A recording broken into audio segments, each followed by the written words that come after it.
Hello Sagarika, how are you? I'm good. Thanks for asking. Hope you are also fine. Yes, I'm good. Okay. Okay. ये पूरा जो episode है वो मैं शुरू करना चाहती हूँ इस नोट पे कि अगर आपके अंदर जज्बा हो किसी चीज को हासिल करने का तो number of attempts failure success कुछ भी मायने नहीं रखता because your eyes are only on your goal. जी बिल्कुल, आपने जो कहा है वो बिल्कुल सच है और मैं भी इसके साथ अपनी कुछ लाइनें पेश करना चाहूँगा जो कि मैं अपने मोटिवेशंस के लिए हमेशा अपने साथ रखता हूँ। ये जो कविता है हार नहीं होती, उस कविता की कुछ पंक्तियाँ मैं आपके सामने रखना चाहूँगा कि असफलता एक चुनौती है, उसे स्वीकार करो, क्या कमी रह गई देखो और सुधार करो। जब तक सफल ना हो नींद चैन को त्यागो तुम, संघर्ष का मैदान छोड़ मत भागो तुम, कुछ किए बिना ही जय जयकार नहीं होती, कोशिश करने वालों की हार नहीं होती। ये जो कुछ लाइन्स है इस कविता की, ये मेरे लिए बहुत ही मोटिवेटिंग रहती है। जब भी मैं अपने फेलियर्स को देखता हूँ अपने सामने, तो इन लाइनों को जरूर एक बार याद करता हूँ और इन लाइनों से मेरे अंदर बहुत ज्यादा मोटिवेशन आ जाता है और दोबारा कोशिश करता हूँ, एक नई किरण दिखती है मुझे और दोबारा कोशिश करता हूँ कि क्यों ना फिर से प्रयास किया जाए। तो यही है मेरी जर्नी जो है एसएसबी की। अगर मैं आपको बताऊं आर्म फोर्स में जाने की मेरी जो जर्नी है वो पिछले 11 साल की जर्नी है और उसके अंदर मैंने 21 अटेम्प्ट दिए हैं टोटल, जिसके अंदर मैं 2 बार रिकमेंड हुआ हूँ।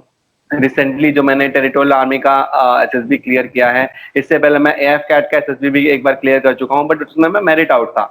तो इतनी सारी असफलताओं के बाद 11 साल की मेहनत के बावजूद अभी मैं इस मुकाम पर हूँ कि अभी मैं फाइनली अपना जो मेरा ड्रीम है, जो मेरा सपना है, जो मेरा एम है, मैं उसको पा सकता हूँ।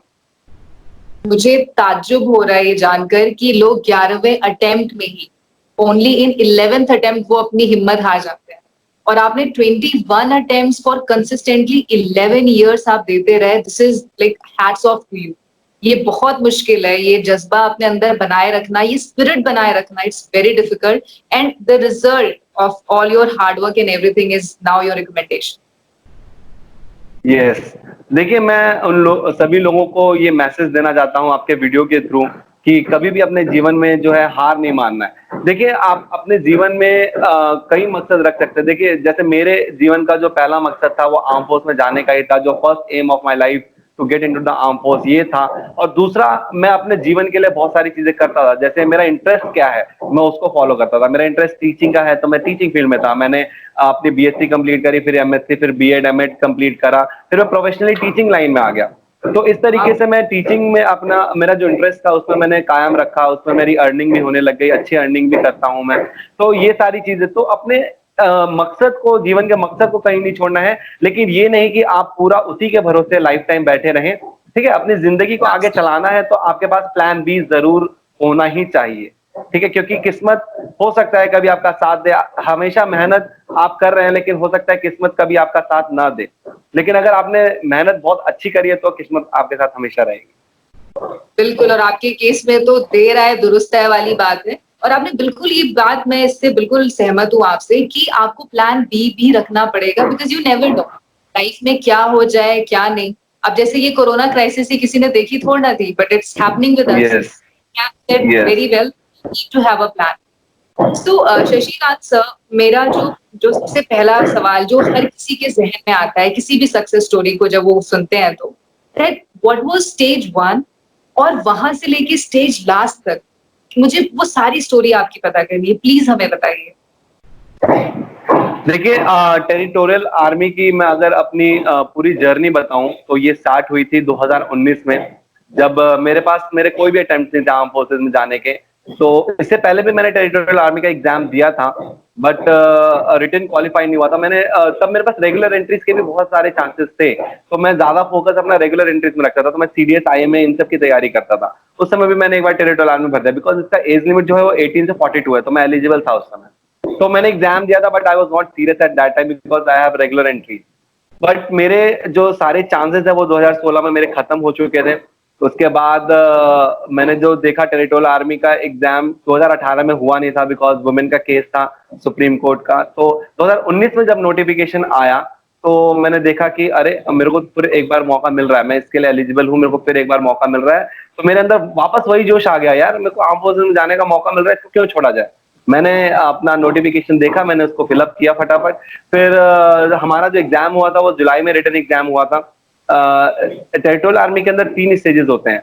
First is written exam, second after clearing your written exam होता है PIB interview, preliminary interview board होता है ये आपका, और उसके बाद आपका एसएसबी इंटरव्यू होता है, फिर उसके बाद मेडिकल्स होता है। तो मेनली आपके 3 स्टेजेस होते हैं, मेडिकल्स तो एसएसबी के बाद सबके ही होते हैं। तो पहले मैं आपको इन 3 स्टेजेस के बारे में बताऊंगा। सबसे पहले रिटन एग्जाम के बारे में बताऊंगा। रिटन एग्जाम के अंदर आपके जो होते हैं 4 सेक्शन होते हैं, maths, IQ, English and GK. सारे जो होते हैं 50-50 मार्क्स के होते हैं और सब में 50-50 क्वेश्चन ही आते हैं। Negative marking is there. इसके अंदर कट ऑफ की बात करूं मैं, तो आपको ओवरऑल 50% मार्क्स स्कोर करना होता है, but individually in each subject you have to score more than 40%। इसका मतलब अगर 50 मार्क्स का आपका मैथ्स है तो उसमें आपको 21 नंबर से ऊपर करना ही पड़ेगा। भले ही आपने कोई नेगेटिव अटेम्प्ट किया, बट 21 प्लस आपका आना ही चाहिए इन एनी केस, ठीक है, तभी आप उस सब्जेक्ट को क्लियर कर पाएंगे। And overall if both maths and reasoning is of 100 marks, तो you should have get more than 50 marks. तो अगर आपका मान लो 21 और 21 आ जाता है मैथ्स और रीजनिंग में, तो भी आप क्लियर नहीं कर पाएंगे, because you are not clearing the criteria of 50%। आप 50% का क्राइटेरिया नहीं क्लियर कर रहे हैं, ठीक है। तो ऐसा नहीं है, तो आपको अपने पॉजिटिव साइड रखने के लिए 25 प्लस दोनों में अटेम्प्ट करने ही पड़ेंगे। अगर या तो आपका मैथ स्ट्रॉन्ग होना चाहिए, इंडिविजुअल, ताकि आपका इंडिविजुअल भी क्लियर हो जाए और ओवरऑल कट ऑफ भी क्लियर हो जाए। Yes yes. तो अपने आप को सेफ साइड रखना है आपको, ठीक है, और इसी तरीके से क्वेश्चन अटेम्प्ट करना है। तो कोशिश करिए कि अपनी चीजों को स्ट्रांग बनाए। जैसे जैसे मैथ्स और रीजनिंग है, तो रीजनिंग आपकी अगर बहुत स्ट्रांग है तो 50 क्वेश्चन आप उधर कर दीजिए और 20-25 क्वेश्चन आप मैथ्स में कर दीजिए, तो you can easily clear 50% cut off also and 75। तो 25, और इसमें आप किसी भी क्वेश्चन को नेगेटिव अटेम्प्ट मत कीजिए। अगर आपको नहीं आता क्वेश्चन तो लिव इट। अगर आप अटेम्प्ट करेंगे तो वो नेगेटिव जाएगा, और यहाँ पे इस चीज का बड़ा ख्याल रखना है। बिकॉज मैं आपको बताऊं, ऑल इंडिया अप्लाई करने वाले लोग जो थे लैक्स में थे, बट जो रिटर्न क्वालिफाई किया है वो सिर्फ 2000 लोगों ने रिटर्न क्वालिफाई किया। उसके बाद जो पीआईबी स्टेज में गए हैं, they are only 800 people who went into PIB stage. तो ये बहुत ही ज्यादा कॉम्पिटिटिव एग्जाम है, बिकॉज कट ऑफ के स्टेजेस इसके इतने सारे हैं, और इसीलिए तो इसका जो आप प्रैक्टिस कर सकते हैं वो आप प्रीवियस ईयर पेपर से करिए, पैटर्न देख के आप प्रैक्टिस कर सकते हैं। आपको जो जीएस है उसमें ज्यादा करंट अफेयर से ही पूछा जाता है। आप पिछले 3-4 महीने की न्यूज को गो थ्रू कीजिए, और जो जीएस है आप उसकी तैयारी ल्यूसेंट से कर सकते हैं। बहुत अच्छी बुक है, मैंने भी अपनी तैयारी ल्यूसेंट से करी थी। मैथ्स की प्रैक्टिस के लिए आप आरएस अग्रवाल यूज कर सकते हैं, और आईक्यू की प्रैक्टिस के लिए आप कोई भी एसएसटी की बुक ले सकते हैं। जैसे किरण, मैं किरण से प्रैक्टिस करता था, एसएसटी की प्रीवियस ईयर किरण का सेट आता है, उससे कर सकते हैं, या फिर उपकार्स का वर्बल नॉन वर्बल रीजनिंग का बुक आता है, उससे आप प्रैक्टिस कर सकते हैं। तो ये सारी चीजें हैं, आप रिटन एग्जाम की प्रैक्टिस करिए। जैसे ही आपका रिटन एग्जाम क्वालिफाई होगा, आपको 1 महीने के बाद आपका पीआईबी का कॉल आएगा। पीआईबी का कॉल जो होगा वो आपका जो टीए का कमांड हेडक्वार्टर होता है वहीं पे आएगा। टीए के 5 कमांड हेडक्वार्टर्स हैं, उसी के पास उसी के अंदर आपका पीआईबी आएगा। जैसे मैं दिल्ली में रहता हूं, तो मेरा जो इंटरव्यू था वो चंडीगढ़ में था, ठीक है। तो जितने भी दिल्ली नॉर्थ रीजन के लोग होंगे, जैसे कोई जम्मू से है, कोई पंजाब से है, कोई हरियाणा से है, उन सबका जो है इंटरव्यू जो होगा वो चंडीगढ़ में ही आएगा। हाँ, और जो यूपी साइड के हैं, एमपी साइड के हैं, उनका जो है लखनऊ या पुणे या वेस्ट बंगाल, यहाँ पे आ सकते हैं। तो ये सारी जो चीजें हैं, टेरिटोरियल आर्मी के जो भी कमांड हेडक्वार्टर्स है, वहां पे आपका पीआईबी का कॉल आएगा। पीआईबी इंटरव्यू के अंदर क्या होता है? पीआईबी इंटरव्यू जो होता है वो आपका एक फॉर्मल इंटरव्यू होता है, जो वहाँ के जो हेड होते हैं, टीए के जो हेड होते हैं हेडक्वार्टर के, he is of major general rank. तो मेजर जनरल रैंक के होंगे वो, और उनके साथ 4 अदर्स कर्नल ब्रिगेडियर रैंक के लोग होंगे, जो आपका एक फॉर्मल इंटरव्यू लेंगे, जैसे कि एसएसबी के कॉन्फ्रेंस में होता है। वो यूनिफॉर्म में बैठे होंगे आपके पास, आपका पूरा फुल अटायर में होंगे वो, ठीक है। आप एंट्री करेंगे रूम में, उससे पहले आपको एक प्रोफार्मा भरना पड़ता है, like your hobbies, your qualification, what you are doing presently. वो एक टाइप सेम पीआईक्यू की तरह नहीं होता, लेकिन पीआईक्यू से छोटा, हाँ, पीआईक्यू से छोटा ही एक प्रोफार्मा होता है जो आप भरेंगे, जिससे वो आपकी पर्सनालिटी को जज कर लेते हैं थोड़ा बहुत। तो फिर आप वो फॉर्म भरेंगे, आपके जाने से पहले वो फाइल आपके अंदर जाती है, जिसके अंदर आपका पूरा रिटन एग्जाम का रिजल्ट होता है, और सारा जो आपने जो पीआईक्यू टाइप भरा है उसके अंदर प्रोफार्मा जो भरा है उसका सारा होता है उनके पास इंफॉर्मेशन। तो based on that only they start asking you question. जैसे मुझसे जो क्वेश्चन सवाल पूछे गए थे वो थे कि आपने क्या क्वालिफिकेशन, आपकी क्या क्वालिफिकेशन है, आपने ये क्वालिफिकेशन क्यों करी है, आपने कोर्स क्यों करा है। तो मैंने बताया सर कि मेरा जो सपना था वो शुरू से ही डिफेंस फोर्सेस में जाने का था। मैंने बीएससी इलेक्ट्रॉनिक्स इसलिए ऑप्शन ऑप्ट किया बिकॉज मेरे को नेवी में एटीसी का चांस मिलता था उस समय। BSc electronics eligible for directly into ATC, direct SSB मिलती थी उनको। तो ये सारे रीजन थे जिसकी वजह से मैंने इस कोर्स को ऑप्ट किया। फिर मैंने एमएससी भी इसलिए करी बिकॉज मास्टर्स से मैं टीजीसी एंट्रीज और अदर एंट्रीज के लिए अंदर जा सकता हूँ, तो इसलिए फिर मैंने मास्टर्स ऑप्ट करी सर। मैं मतलब अपने 27 इयर्स की एज तक मैं कोई भी अपने चांस छोड़ू ना, इसके लिए मैं अपनी पढ़ाई भी कंटिन्यू रखी थी और जितने भी रिटन एग्जाम्स है साथ ही साथ उनको भी क्लियर किया था। इसलिए जितने भी सीडीएस एग्जाम, एफकेट एग्जाम जितने भी हैं उन सबको मैंने क्लियर किया था। हालांकि मेरे पास बाकी इंजीनियर्स जैसी एंट्रीज नहीं, जैसे कि टीजीसी और ये सारी एंट्रीज जो इंजीनियर्स देते हैं वो मेरे पास एंट्री नहीं थी। बट जितनी भी मेरे पास एंट्रीज अब तक अवेल हुई है, एनडीएज, 10+2 टेक्निकल, सीडीएस, एफकेट, यही सारी एंट्रीज मेरे पास अब तक अवेल हुई है, तो मैं इन्हीं सब एंट्रीज को देता था। तो ये था। उसके बाद मेरा पीआईबी इंटरव्यू, उसके अंदर आपसे मैं बता दूं शॉर्ट में कि पीआईबी इंटरव्यू में क्या क्या पूछा जा सकता है। इसके अंदर आपके क्वालिफिकेशन, आपका जॉब प्रोफाइल, ठीक है, उससे पूछा जा सकता है why do you want to territorial army, ये पक्का 100% पूछा जाएगा आपसे, ठीक है। और आपने इससे पहले अगर कोई आर्मी के अटेम्प्ट्स नहीं दिए तो आपसे ये जरूर पूछा जाएगा कि आप टेरिटोरियल आर्मी में क्यों आए, रेगुलर एंट्री में क्यों नहीं आए पहले। मेरे से ये सवाल इसलिए नहीं पूछा गया था क्योंकि मैं ऑलरेडी इतनी बार आ चुका था। मेरे से ये पूछा गया था बल्कि कि आप इतनी बार आ चुके हैं, आपका नहीं हुआ तो आप क्या सोचते हैं, आपका होगा या नहीं होगा। तो मैंने बोला सर क्यों नहीं, 100% होगा। लास्ट में 2016 में रिकमेंड हुआ था बट उसमें मेरिट आउट हो गया था, उसके बाद कोई अटेम्प्ट मिला ही नहीं। जब मुझे सिलेक्शन प्रोसीजर का समझ में आया कि सिलेक्ट कैसे होना है, उसके बाद मुझे कोई एंट्रीज मिली नहीं और ये फाइनली एंट्री मिली है, तो 100% सर मेरा सिलेक्शन होगा ही होगा, and I will come and meet you here. मैंने इस तरीके से कॉन्फिडेंटली उनको जवाब दिया था कि मैं आपसे सर जरूर आके यहीं पे मिलूंगा आपसे। तो ये मैंने इस तरीके से कॉन्फिडेंटली उनको जवाब दे दिया था, तो वो हंसने लग गए थे। फिर उसके बाद उन्होंने करंट अफेयर्स के ऊपर कुछ क्वेश्चन पूछे थे। करंट अफेयर्स जैसे कि उस समय चंद्रयान का चल रहा था बहुत ज्यादा, तो चंद्रयान के ऊपर बहुत सारे क्वेश्चन पूछे गए थे मेरे से। रोवर का नाम क्या है, चंद्रयान जो मिशन है ये 95% हम इसको सक्सेस बोल रहे हैं, व्हाई इट इज 5% फेलियर। तो ये सारे रीजन थे कि वो सक्सेसफुली लैंड नहीं कर पाया था। तो वो आपके मतलब देखना चाहते हैं कि आप कितना अपडेटेड रखते हैं अपने आप को, किस तरीके से अपडेटेड रखते हैं। हाँ, ये सारी चीजें आपके पर्सनैलिटी में देखी जाती है कि सिर्फ एजुकेशनली प्रोफेशनली वेल नहीं, आप मतलब आपकी अवेयरनेस भी बहुत अच्छी होनी चाहिए। तो ये चीज है। तो ये आपका जो इंटरव्यू है इसका जो ड्यूरेशन होगा वो होगा 25 to 40 मिनट्स का आपका इसका ड्यूरेशन होता है। अलग अलग सेंटर्स पे मैंने अपने फ्रेंड से बात करी थी तो अलग अलग होता है। कई जगह तो पीआईबी इंटरव्यू 2 स्टेजेस में भी लिया गया था। पहले एक बार आपका कर्नल रैंक ने लिया, फिर उसने आपको पास किया तो उसने आपको मेजर जनरल के पास भेजा, इस तरीके से हुआ। बट मेरे पे ऐसा नहीं हुआ था, मेरे पे सीधा हमारे पे ग्रुप ऑफ ऑफिसर्स बैठे थे और वही एक एक करके सवाल पूछ रहे थे।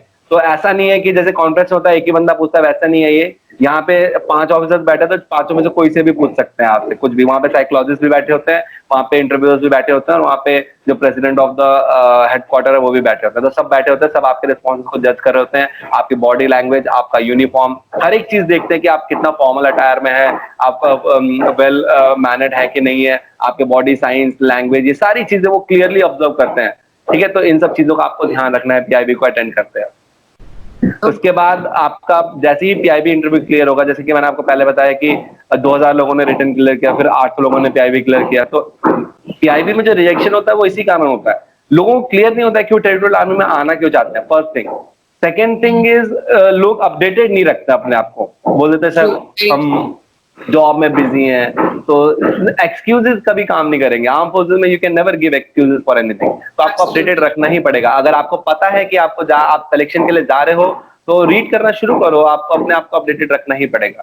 तो इस तरीके से 800 लोगों ने क्लियर किया पीआईबी इंटरव्यू। देन उनको एसएसबी का कॉल आया है जिसके अंदर से इस बार वुमेन एंट्रीज भी थी। तो हमारे जो टोटल बैचेस बने वो 5 बैचेस बने थे, जिसके अंदर 2 वुमेन के बैचेस बने थे और बाकी जो 3 थे वो मेल बैचेस बने थे।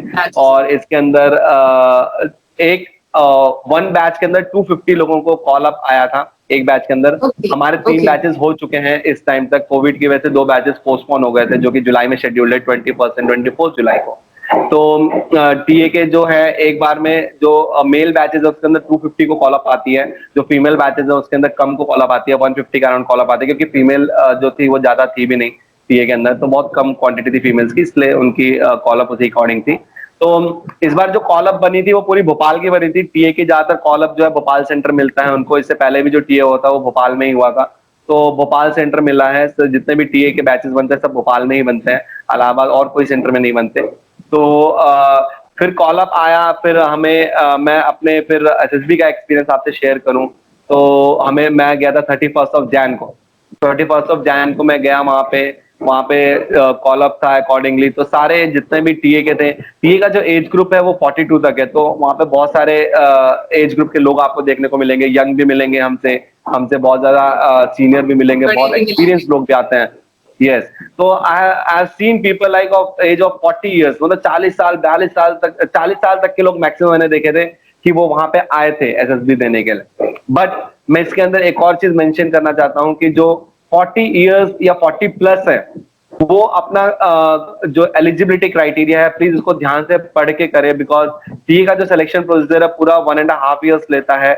और अगर आप उस 1.5 ईयर्स के दौरान 42 को क्रॉस करते हैं, they will not take into SSB. ऐसा एक इंस्टेंस हुआ था हमारे साथ, जिसमें एक सर थे, उनका एज जो था वो 41 था, हालांकि वो एलिजिबल थे अकॉर्डिंग टू द एडवर्टीजमेंट, 42 से कम था उनका, बट एसएसबी में उन्हें ये कह के रिजेक्ट कर दिया गया कि आप जो है ड्यूरिंग द ट्रेनिंग आपकी एज जो है वो 42 प्लस हो जाएगी, तो you will B not eligible. तो जो सीनियर लोग हैं जो अप्लाई करते हैं इस चीज के लिए, इस चीज का ध्यान जरूर रखें कि वो एलिजिबिलिटी क्राइटेरिया देख लें कि at the time of joining आप 42 से कम होने चाहिए।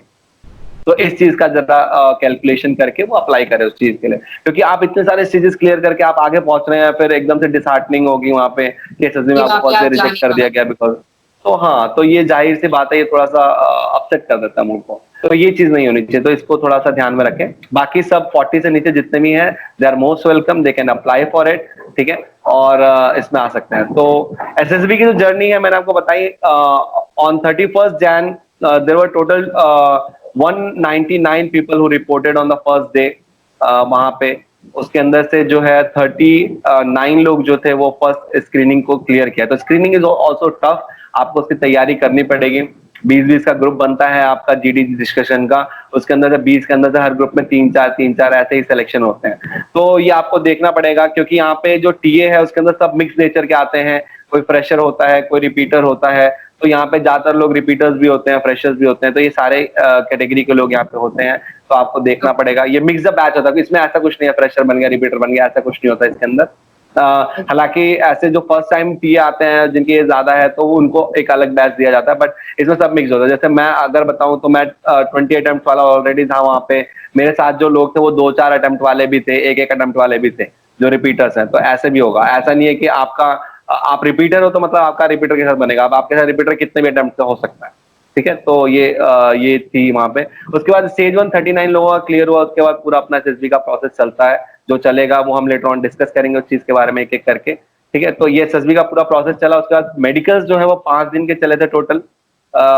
उसके बाद हमें जिसको टेम्परेरी रिजेक्शन था उनको बोला गया कि आप अपने नियर बाय कमांड जो भी है उसमें रिपोर्ट करें फॉर टीआर। और जितने भी हैं जिसको मिला था छोटी मोटी चीजें, जैसे बीपी के लिए मिल जाता है अक्सर, वो चीज, और वेट के लिए मिल जाता, तो वो चीज लोगों ने, हमारे जो भी थे जिनको भी मिला था उन सब ने अपील करके वो सब फिट हैं। अभी जितने भी लोग हैं they all are fit to join TA. So out of those 39 कितने रिकमेंड हुए? मेरे बैच में आउट ऑफ 39 4 रिकमेंड हुए थे, जिसमें से 2 ऑलरेडी रिकमेंडेड थे, एक रिपीटर थे और एक फ्रेशर थे। ओके।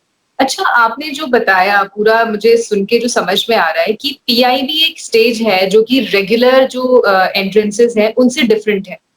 तो क्या पीआईबी और ज्यादा कॉम्पिटिटिव एनवायरनमेंट को बढ़ा देता है टीए में? Because in normal entries you have to first qualify written, then SSB, and if you are recommended in medicals. लेकिन यहाँ पे पीआईबी का स्टेज है और जैसे आप बता रहे हैं कि वो पांचों ऑफिसर्स जो उस रूम में रहते हैं वो पांचों आपको ऑब्जर्व कर रहे हैं।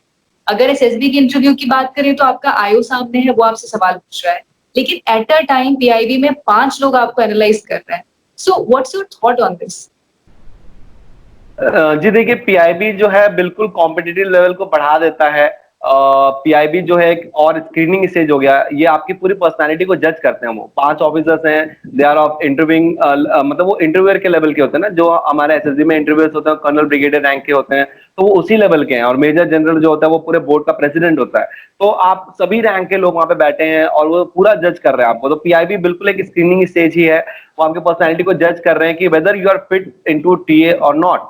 जो आपकी जॉब है वो हर चीज पे डिस्कस करते हैं आपके बाहर निकलने के बाद, कि जो आपकी जॉब है वो इस नेचर की है कि टीए के अंदर आप सर्विस अच्छी कर पाएंगे कि नहीं कर पाएंगे, वो इस चीज के ऊपर भी बात करते हैं।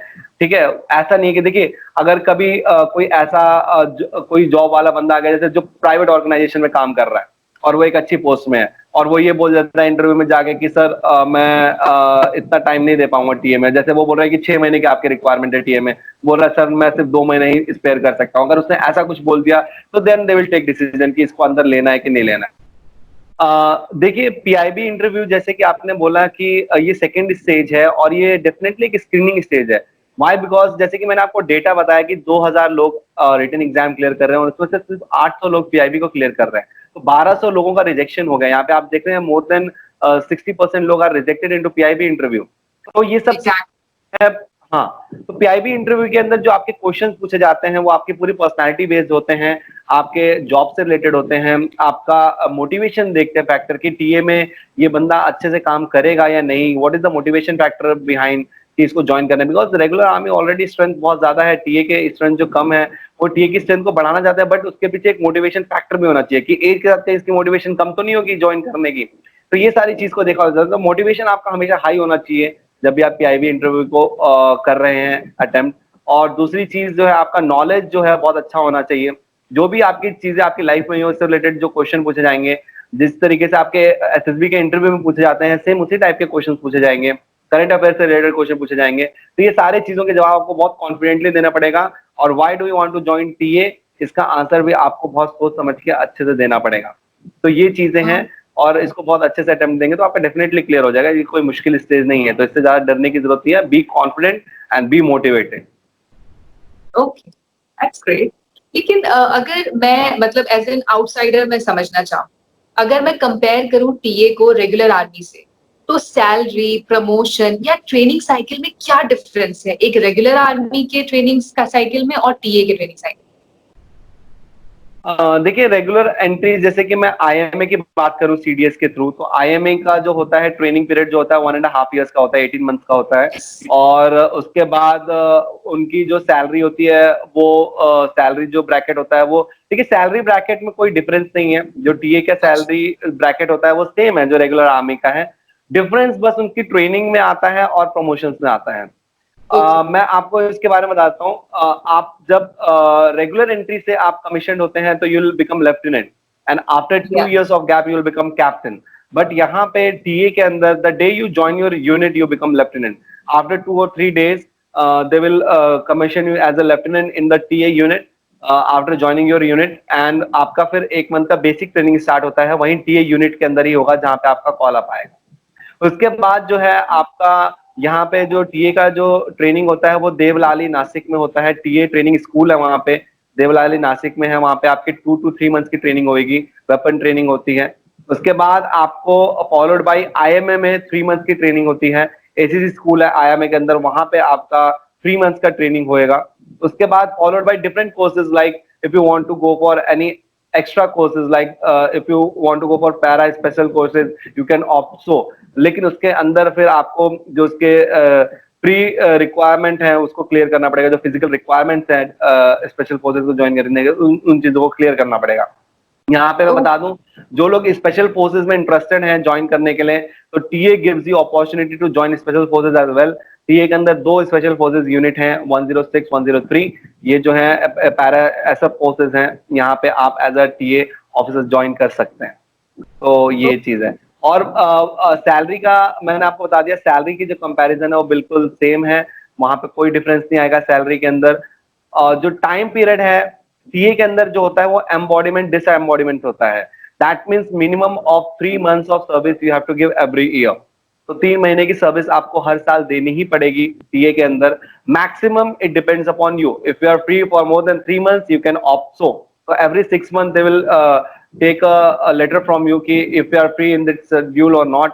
अकॉर्डिंगली वो आपको जो भी टीए बटालियंस है, टोटल 43 बटालियंस है टीए की, तो आपको जैसे अब रेगुलर एंट्री में एक और चीज है कि रेगुलर एंट्री में जो आपका एक पेरेंट बटालियन होता है, आपको जो भी रेजिमेंट मिल गया है वो आपका पेरेंट रेजिमेंट होता है, आप उसी में रहेंगे हमेशा थ्रू आउट योर जर्नी। लेकिन टीए में ऐसा नहीं होता है। यहाँ पे इन्फेंट्रीज के जो बटालियंस है डिफरेंट है, जैसे मराठा है, पंजाब है, सिखलाई है, तो ये सारी जो इन्फेंट्री बटालियंस है, आपका यहाँ पे बटालियन चेंज होगा, तो आप आपकी रिक्वायरमेंट जहाँ पे होगी, जहाँ पे शॉर्टेज होगी ऑफिसर की, वो आपको बटालियन, उस बटालियन में आपको अटैच करेंगे फॉर मिनिमम ऑफ 3 मंथ्स, ठीक है। Maximum is depend upon the commanding officer of that unit. हाँ, तो ये चीज यहाँ पे होती है, तो it's depend upon requirement. If you want to go for a permanent embodiment, you can do so. आप यहाँ पे परमानेंट एम्बॉडीमेंट भी कर सकते हैं। टीए की जो सर्विस होती है वो होती है 54 की एज तक आप इसको कर सकते हैं, टीए की सर्विस को। और यहाँ पे आप 54 इयर्स की सर्विस में आप परमानेंटली भी जा सकते हैं, परमानेंट एम्बॉडीमेंट भी हो सकते हैं यहाँ पे।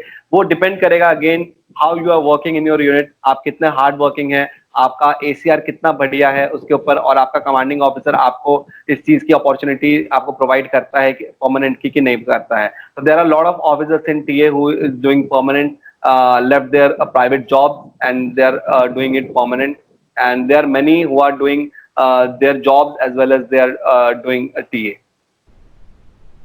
अच्छा, यहाँ पे आपने जो एम्बॉडीमेंट बताया, तो उसके लिए लेंथ ऑफ सर्विस की कोई कंडीशन है क्या?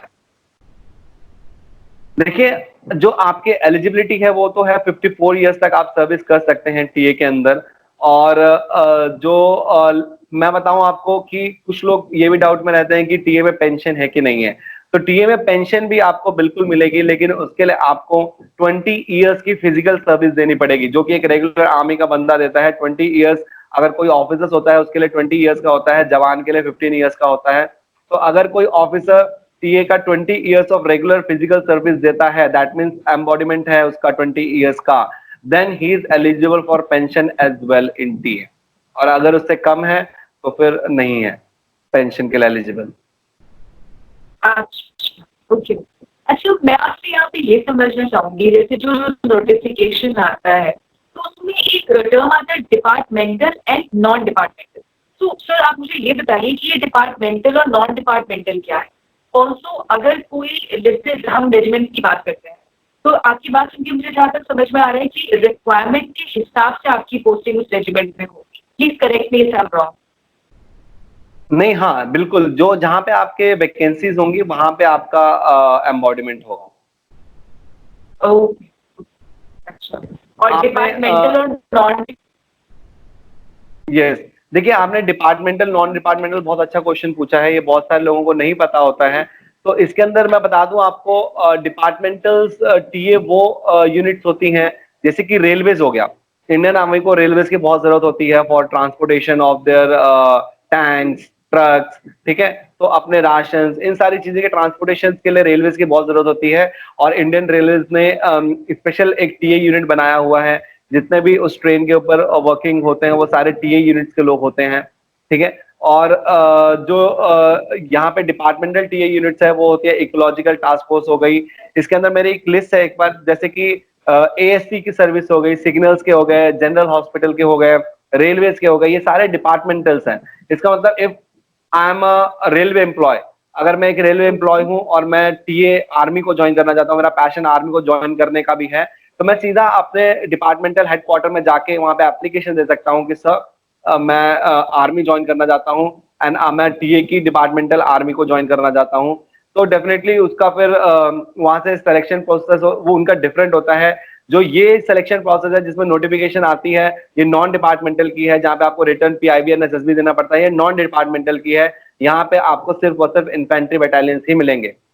और वहां पे जैसे कि ओएनजीसी होगी, टीए की जो, और रेलवेज हो गई, जनरल हॉस्पिटल, एएससी, इस तरह की सर्विस जो होगी उनका सिलेक्शन प्रोसीजर अलग है बिल्कुल। Okay, okay. और जो भी एक्स सर्विसमैन और रिटायर्ड ऑफिसर्स हैं जिनकी एज 42 से कम है, they can also join TA units. उनका जो है सिर्फ एक इंटरव्यू होता है टीए हेडक्वार्टर दिल्ली में, उनका सिर्फ एक इंटरव्यू स्टेज होता है, इंटरव्यू के बाद उनका सिलेक्शन हो जाता है। तो ये सारी चीजें हैं। तो ex serviceman, x officers can also join TA. और उसकी अभी रिसेंटली जनवरी 2020 में ही नोटिफिकेशन आया था for officers of x officers who want to join TA of any forces, चाहे वो एयर फोर्स के हो, चाहे वो नेवी के हो, चाहे वो आर्मी के हो, वो सब ज्वाइन कर सकते हैं टीए को। बस ये है क्राइटेरिया, 42 से उनकी एज कम होनी चाहिए, ठीक है, और वो इस फोर्स को ज्वाइन कर सकते हैं। बस उनको एक इंटरव्यू देना पड़ेगा। इसका मतलब अगर हम समझे तो जितने भी नॉन डिपार्टमेंटल जो रिक्रूटमेंट्स हैं उनके लिए आपको रिटन पीआईबी और एसएसबी क्लियर करना है, लेकिन Yes. अगर आप अपने डिपार्टमेंट के थ्रू जा रहे हो या फिर अगर आप एक्स सर्विसमैन हो तो आपको रिटन क्वालिफाई करने की जरूरत नहीं है। अगर इसको मैं नहीं है। Classify okay Yes. ओके और एक और चीज बता दूं, जितने एक्स ऑफिसर्स होते हैं उनकी ट्रेनिंग भी नहीं होती है। जिस रैंक पे वो रिटायर्ड हुए वो उसी रैंक को ज्वाइन करेंगे दोबारा टीए के अंदर। जिस रैंक पे वो रिटायर्ड होते हैं, जैसे कोई मेजर पे जैसे शॉर्ट सर्विस कमीशन वाले लोग होते हैं जो ओटीए में जाते हैं, उनकी एज 42 से कम होती है and they get retired at the age of major, तो वो मेजर रैंक को ही ज्वाइन करेंगे after joining the TA. Okay okay, इसका मतलब है कि अगर कोई शॉर्ट सर्विस कमीशन की भी जॉब जिसकी खत्म हो चुकी है, जो लेंथ ऑफ सर्विस है, अगर वो मैच्योर हो चुकी है, तो उसके बाद भी वो टीए ज्वाइन कर सकता है और उसे उसी पैरेलल रैंक पे लिया जाएगा। बिल्कुल पैरेलल रैंक पे लिया जाएगा। ओके, अच्छा सर, आपने एक चीज बोली 20 ईयर्स ऑफ सर्विस। मैं आपसे समझना चाहूंगी 20 ईयर्स ऑफ सर्विस का क्या डेफिनेशन है? मतलब अगर कोई फर्स्ट टाइमर समझना चाहता है 20 ईयर्स ऑफ सर्विस, तो उसको आप कैसे समझाएंगे? 20 ईयर्स ऑफ सर्विस का मतलब 20 years of physical service. That means ये टीए जो है एम्बॉडीमेंट डिसएम्बॉडीमेंट में चलता है। That means if you are not available, like I am a central government employee, if I am not available for like in a year, I'm available only for 4 months, so that 4 months will be counted in my embodied service, and that is my physical service. So that 4 months will be counted, and next year if I'm available for whole year, then 1 year 4 months is my total physical service. That is a physical service. Likewise, you have to complete 20 years, then only you will be eligible for pension. इसका मतलब है कि जो actually में आपके एक एक month का कैलकुलेशन होगा, and those calculation will sum up to 20 years, then only you will be eligible for the pension and for the permanent employment. Yes. ये इतने सारे मिथ्स थे सभी के दिमाग में, it's getting clearer a lot. अब मैं बात करती हूँ जो नोटिफिकेशंस आते हैं, जैसे नोटिफिकेशन साल में कितनी बार आता है टीए का? टीए का नोटिफिकेशन साल में एक बार ही आता है, वो नॉर्मली जुलाई के महीने में आता है। अब 2020 में इसलिए नहीं आया because of Covid situation, and लेकिन इस साल भी आ रहा है notification. It will come in July and और अगस्त फर्स्ट वीक इसकी नोटिफिकेशन आएगी, ऐसी इंफॉर्मेशन है। तो इसकी भी नोटिफिकेशन आएगी। तो जो भी टीए के जो भी एस्पिरेंट्स हैं, प्लीज वो डिसहार्टेंड ना हो, इस साल भी नोटिफिकेशन 100% आएगी। Please start preparing for it. अच्छा, मैं जो नोटिफिकेशन के थ्रू मतलब जा रही थी, जब मैं उसे पढ़ रही थी, तो उसमें एक बहुत मतलब बोल्ड मेंशन था, बहुत इंपॉर्टेंटली उस चीज को हाईलाइट किया गया था that you need to have NOC from your present employer. तो अब मान लीजिए कि अगर मैं गवर्नमेंट सेक्टर में हूँ, मैं सेंट्रल गवर्नमेंट एम्प्लॉय हूँ, तो मुझे तो अपने एम्प्लॉयर से मिल जाएगा। What about those people who are in private sector और who are having their own business? वो कहाँ से एनओसी लेकर आएंगे? देखिए, पहले तो मैं उनकी बात कर लूं जो सेल्फ एम्प्लॉयड है, जिनके पास अपना खुद का बिजनेस है, सेल्फ एम्प्लॉयड है, उनको किसी एनओसी की जरूरत नहीं होती। उनको सिर्फ एक एफिडेविट बनवाना होता है। उनको सिर्फ एक एफिडेविट बनवाना होता है कि yes, this is my business, this is my source of income as well. और उनको एक आईटी रिटर्न तो सबको ही दिखाना पड़ता है, जितने भी, चाहे वो जॉब कर रहे हो, चाहे उनका खुद का बिजनेस हो, आईटी रिटर्न सबको दिखाना पड़ता है कि कितना आईटीआर भरते हैं वो साल का, क्योंकि that is the only proof that you are having some income in a year, और वो आपको हर साल दिखाना पड़ेगा। तो आईटी रिटर्न सबको दिखाना पड़ेगा, चाहे वो कितना भी हो। ठीक है, आपको आईटीआर दिखाना ही पड़ेगा। और उसके बाद पीआईबी इंटरव्यू में सारे डॉक्यूमेंटेशन आपके कंप्लीट चेकअप होते हैं, उसके अंदर यही सारी चीजें आपको दिखानी पड़ती है। आईटी रिटर्न, ये सारी चीजें, जॉब, ये सब, एनओसी, सब कुछ लेके जाना पड़ता है आपको पीआईबी के इंटरव्यू के समय ही। तो जो भी गवर्नमेंट एम्प्लॉयज हैं, आपने जैसे कि बताया, उनको तो कोई प्रॉब्लम्स बिल्कुल नहीं आएंगे, बिकॉज सेंट्रल गवर्नमेंट जो है, जो टीए है वो भी गवर्नमेंटल यूनिट है, जो सेंट्रल गवर्नमेंट एम्प्लॉय है वो भी गवर्नमेंटल यूनिट है, तो उनको कोई प्रॉब्लम नहीं आएगी। लेकिन जहां तक जो प्राइवेट में, जो एमएनसीज में काम कर रहे हैं, जो प्राइवेट आईटी इंडस्ट्रीज में काम कर रहे हैं, उन लोगों को डेफिनेटली प्रॉब्लम आती है एनओसी मिलने में। कई ऑर्गेनाइजेशंस है जो एनओसी प्रोवाइड करती हैं, वो सिर्फ एक बार ही एनओसी प्रोवाइड करती हैं। तो मैं एस्पिरेंट को ये बोलूंगा कि एक बार आपको एनओसी मिल गई, उसकी फोटोकॉपी आप प्लीज रखें अपने साथ, और वही फोटोकॉपी आप बार बार दिखाएं। शुरुआत में तो आपका पीआईबी के टाइम पे रिजल्ट जमा होगा, उसके बाद सब्सिक्वेंट एसएसबी में इन सब में आपकी फोटोकॉपी जमा हो जाएंगी। तो ये चीज है। और दूसरी चीज, जिसको आप जो ऑर्गेनाइजेशन आपको एनओसी नहीं दे रही है, उसके लिए टीए का एक मिनिस्ट्री ऑफ डिफेंस से एक लेटर है, वो आप दिखा सकते हैं अपने रिस्पेक्टिव ऑर्गेनाइजेशन को कि आप टीए में सर्व करने के लिए जो है परमिशन दे उसमें लिखा हुआ है साफ साफ कि कोई भी ऑर्गेनाइजेशन जो है किसी भी बंदे को टीए में जाने से नहीं रोक सकती, ठीक है। आपको उसमें जाने के लिए वो आप लेटर दिखा देंगे अगर कंपनी हेड को, तो it depends upon the company head कि whether they are providing it और नॉट। कई कंपनी हेड प्रोवाइड करते हैं, कई लोग प्रोवाइड नहीं करते हैं, तो it is upon your convincing power कि वो आपको प्रोवाइड कर रहे हैं कि नहीं एनओसी। लेकिन without NOC they will not take you in. आपको पीआईबी में अगर आप एनओसी नहीं लेके गए तो आपको एसएसबी तक का टाइम देंगे, लेकिन आप एसएसबी में भी अगर एनओसी नहीं लेके गए then there will be a problem. आपको या तो जॉब छोड़नी पड़ेगी, स्विच करना पड़ेगा, या फिर आपको कुछ अपनी सेल्फ इनकम बनानी पड़ेगी, सेल्फ एम्प्लॉयड में आपको चेंज होना पड़ेगा, तब आप एलिजिबल हो जाएंगे टीए के लिए। तो ये चीज आप कर सकते हैं। मेरे तरफ से ये कुछ सुझाव है कि जो अगर कोई कंपनी मान लो आपको टीए में जाने से रोक रही है और आपका मोटिव है नहीं मेरे को टीए में ही जाना है, मेरे को करना ही है टीए, तो you can leave your job, you can join other organization who is providing you NOC, और you can go into self employment। जो भी आपके सेल्फ एम्प्लॉयमेंट का सोर्स है वो आपको वहाँ पे एफिडेविट में लिख के देना पड़ेगा। ये 2 सजेशन है मेरे। ओके, तो इसका मतलब अगर हम इसको कंक्लूड करें तो जितने भी सेल्फ एम्प्लॉयड लोग हैं उनके लिए एफिडेविट चाहिए, और जितने भी कहीं पे एम्प्लॉयड लोग हैं तो उनके लिए एनओसी चाहिए ही चाहिए। एनओसी चाहिए, यस, चाहे वो गवर्नमेंट में हो चाहे वो प्राइवेट में हो, एनओसी चाहिए उनके लिए। अच्छा, मान लीजिए मैं एक नॉर्मल एग्जांपल लेती हूँ, जैसे टीसीएस है, इन्फोसिस है, ये तो इंडियन फर्म्स हैं और इनको पता भी है कि क्या टीए का प्रोविजन है और कैसे वो खुद भी चाहेंगे कि इंडियन सिटीजन जो है वो जाएं। लेकिन मान लीजिए मैं किसी XYZ का एग्जांपल लूं, मैं नाम नहीं लूंगी किसी फर्म का, बट जो कि नॉन इंडियन फर्म्स हैं, तो वो तो इंडिया के रूल्स एंड रेगुलेशंस को शायद माने और शायद ना माने। तो ऐसे कंडीशन में आपका क्या सजेशन होगा उस कैंडिडेट को? ऐसे में ही मैंने आपको बस सजेशन दिया था कि if you can switch the job to any Indian company तो यू कैन डू सो। आप इंडियन कंपनी में स्विच कीजिए, फिर वहां से आप अपना एनओसी ले लीजिए, या तो फिर आपको उस जॉब को छोड़ के किसी सेल्फ एम्प्लॉयमेंट की तरफ जाना पड़ेगा। कोई ऐसा एम्प्लॉयमेंट जो आपका खुद का बिजनेस हो, जहां से आपका कुछ सोर्स ऑफ इनकम आ रहा हो, तो उसमें आप स्विच कर सकते हैं। यही ऑप्शन है। अगर आपके पास एनओसी नहीं है तो आपको बिल्कुल वहां पे आपको अलाउ नहीं करेंगे एसएसबी के अंदर।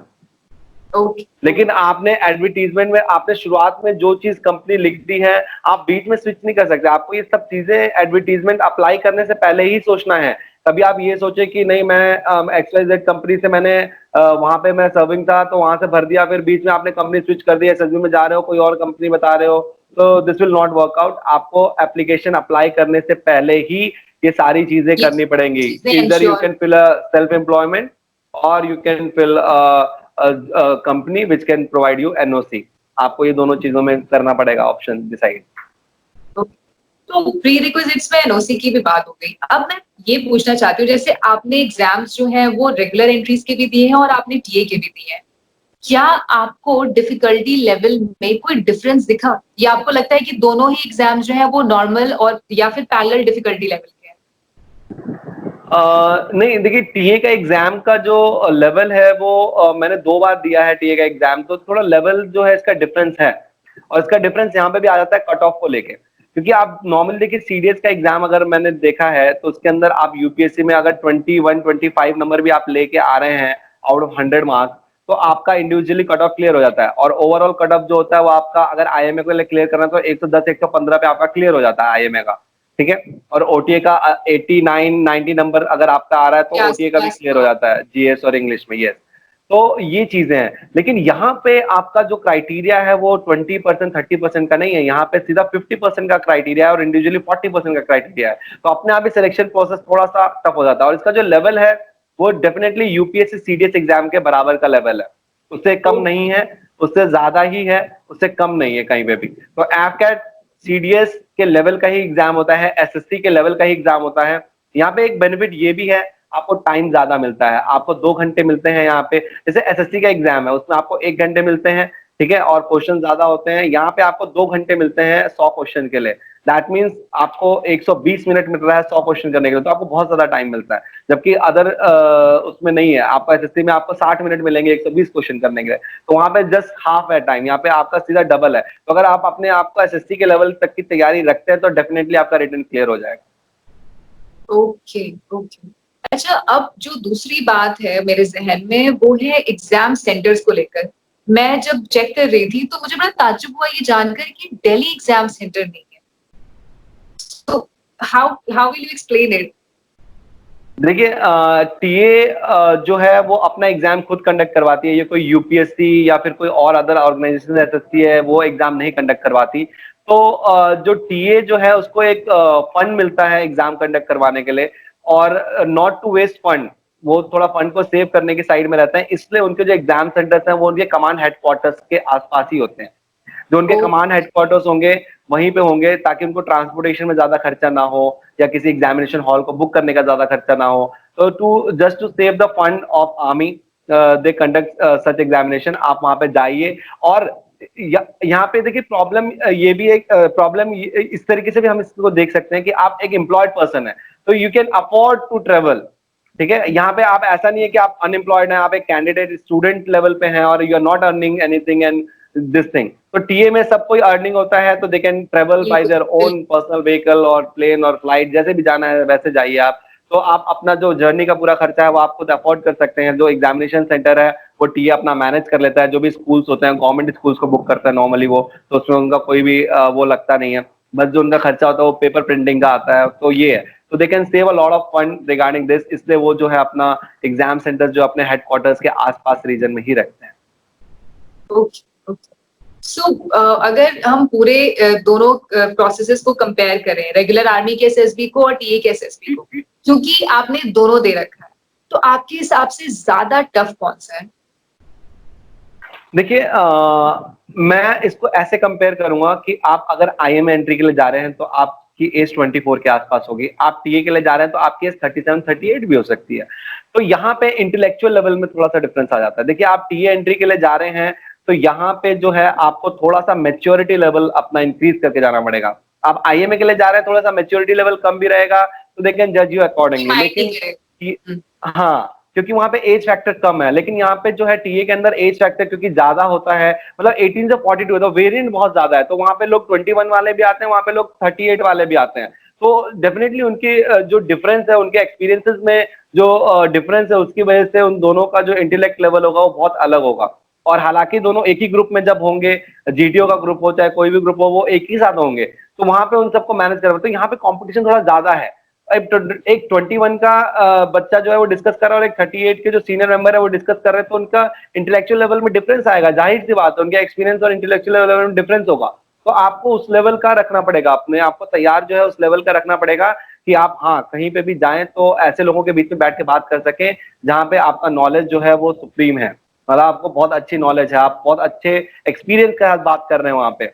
जैसे नॉर्मल एनडी एंट्रीज में क्या होता है, वहां पे लोग चिल्लाते हैं, लेकिन ऐसा टीए के अंदर नहीं होता। टीए के अंदर जो डिस्कशंस होते हैं वहां पे, जैसे मेरा ग्रुप था तो मेरे ग्रुप में सारे अब 27 थे, तो मेरे ग्रुप के अंदर बिल्कुल भी ऐसा कोई फिश मार्केट नहीं हो रहा था जीडी के टाइम पे, या कोई भी ग्रुप प्लानिंग एक्सरसाइज के टाइम में कोई भी फिश मार्केट नहीं हो रहा था। Because everyone is very cooperative with everyone, because उनका इंटेलेक्चुअल लेवल भी अलग था, क्योंकि वो बहुत मतलब हाई लेवल के लोग थे, मतलब अलग अलग मैनेजर पोस्ट पे था, कोई कैप्टन है कोई शिप का, तो ऐसे ऐसे लेवल के लोग थे वहां पे। तो इसलिए उनका जो था डिस्कशन जो था बहुत पोलाइट था। तो ये सारी चीजें होती है, इसके अंदर डिफरेंस यही आता है, यहीं पे आता है एसएसबी का। और एक और चीज है टीए के एक और चीज है टीए के अंदर जो है ट्रेनिंगबिलिटी जो फैक्टर होता है वो कम होता है, क्योंकि आपकी ट्रेनिंग टाइम जो है बहुत कम है। तो कोशिश करिए कि जितनी भी OLQs हैं कहीं ना कहीं वो किसी न किसी अमाउंट में आपके अंदर बाकी एंट्री से थोड़ी सी ज्यादा आपके अंदर प्रेजेंट होनी चाहिए। Okay, okay. तो अगर मैं यहाँ पे आपसे पूछूं कि कभी कोई ऐसा इंस्टेंस नहीं हुआ जहाँ पे कि फ्रिक्शन आया हो ग्रुप में, लेट्स से ग्रुप डिस्कशन ही हो रहा हो, या फिर जब हम जीटीओ टास्क करते हैं तो आइडिया में भी फ्रिक्शन आता है। जैसे जो नॉर्मल एंट्रीज होती हैं तो उसमें क्या होता है कि कोई चेस नंबर 32 कुछ और आइडिया दे रहा है, 35 कुछ और दे रहा है। तो क्या कभी भी आप लोग के साथ ऐसा नहीं हुआ कि कहीं पे भी फ्रिक्शन नहीं आया? नहीं, देखिए मेरे साथ तो ऐसा था कि मेरे ग्रुप्स में जो लोग थे वो ज्यादातर टाइम आए नहीं थे, तो मतलब उनका जो एसएसबी अटेम्प्ट था वो मेरे से कम था। तो वहां पे ऐसा नहीं है कि मैं डोमिनेट कर रहा था ग्रुप को, लेकिन हाँ जहां पे मेरा ग्रुप फंसा था मैं वहां पे आगे आता था। अदरवाइज मेरे को पता है कि मैं उस टास्क को कर लूंगा, मेरे लिए जीडीओ का कोई भी टास्क मुश्किल नहीं होता है।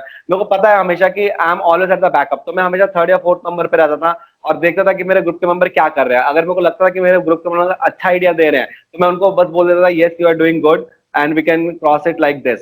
तो मैं बस ऐसे ही बोल देता था, भले ही उनका आइडिया हो, क्योंकि मेरे को पता है कि वो भी आइडियाज दे रहे हैं, मैं भी आइडियाज दे रहा हूँ, हम दोनों के आइडिया सिमिलर है। तो मेरे को जो भी वर्केबल प्लान लगता था तो आई एग्री विद देम। अगर मुझे कुछ प्लान वर्केबल नहीं लगता था या मेरा ग्रुप फंस रहा है थर्ड या फोर्थ स्टेज में जाके, तो मैं वहां पे आगे आता था और मैं उनको इजिली फ्लोट करवा देता था वहां से, तो वो इजीली हम गो थ्रू कर जाते थे उस चीज से। तो वहां पे ऐसे कोई प्रॉब्लम्स नहीं आती थी। तो नॉर्मल और डिस्कशन पॉइंट में कहीं पे भी अगर मान लो एक बार में कोई 2-3 बंदा बोल भी गया, तो अगला अपने आप ही चुप हो जाता था, कि वो बोलता था चलो ठीक है, इसको पॉइंट कंप्लीट करने का टाइम दो।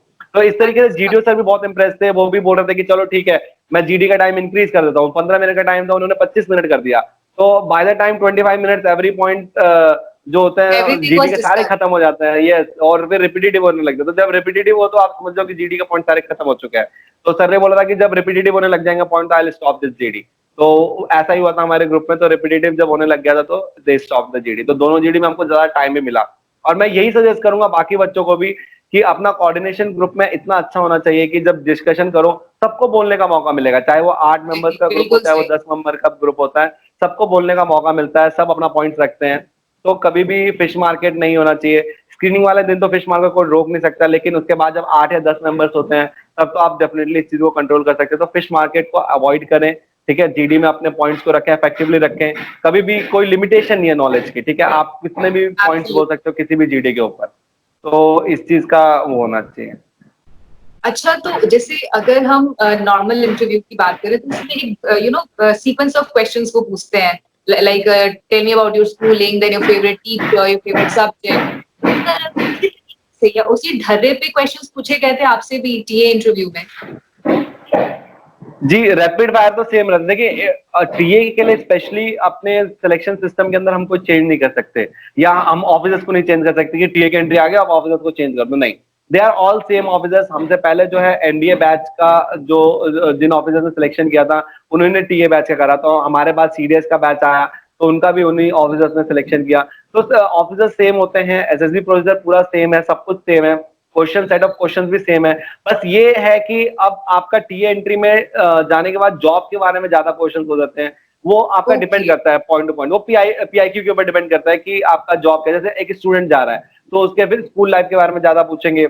आपको प्रोफेशनल बंदा जा रहा है तो उसके प्रोफेशनल लाइफ के बारे में ज्यादा पूछेंगे। तो हमारे प्रोफेशनल लाइफ के बारे में ज्यादा पूछ रहे थे, वर्क लाइफ के बारे में ज्यादा पूछ रहे थे, हमारे मोटिवेशन फैक्टर के बारे में भी ज्यादा पूछ रहे थे, हमारे स्कूल के बारे में भी पूछा गया, लेकिन उसपे उतना ज्यादा टाइम नहीं स्पेंड किया गया जितना एक एनडीए के बच्चे पे किया जाता है। और कॉलेज लाइफ पे उतना टाइम नहीं स्पेंड किया गया जो सीडीएस के बच्चे पे किया जाता है। हमारे प्रोफेशनल लाइफ के ऊपर ज्यादा टाइम स्पेंड किया गया, ठीक है। और हमारे बाकी सारे क्वेश्चन को भी पूछा गया था, स्टार्टिंग फ्रॉम 10 सारे जो इंटरव्यू के क्वेश्चंस होते हैं, रैपिड फायर राउंड्स होते हैं, वो सारे पूछे गए थे। बट हमारे प्रोफेशनल लाइफ के ऊपर ज्यादा क्वेश्चंस थे वहां पे। और आप लोगों का पीआईक्यू फॉर्म भी टोटली सेम था?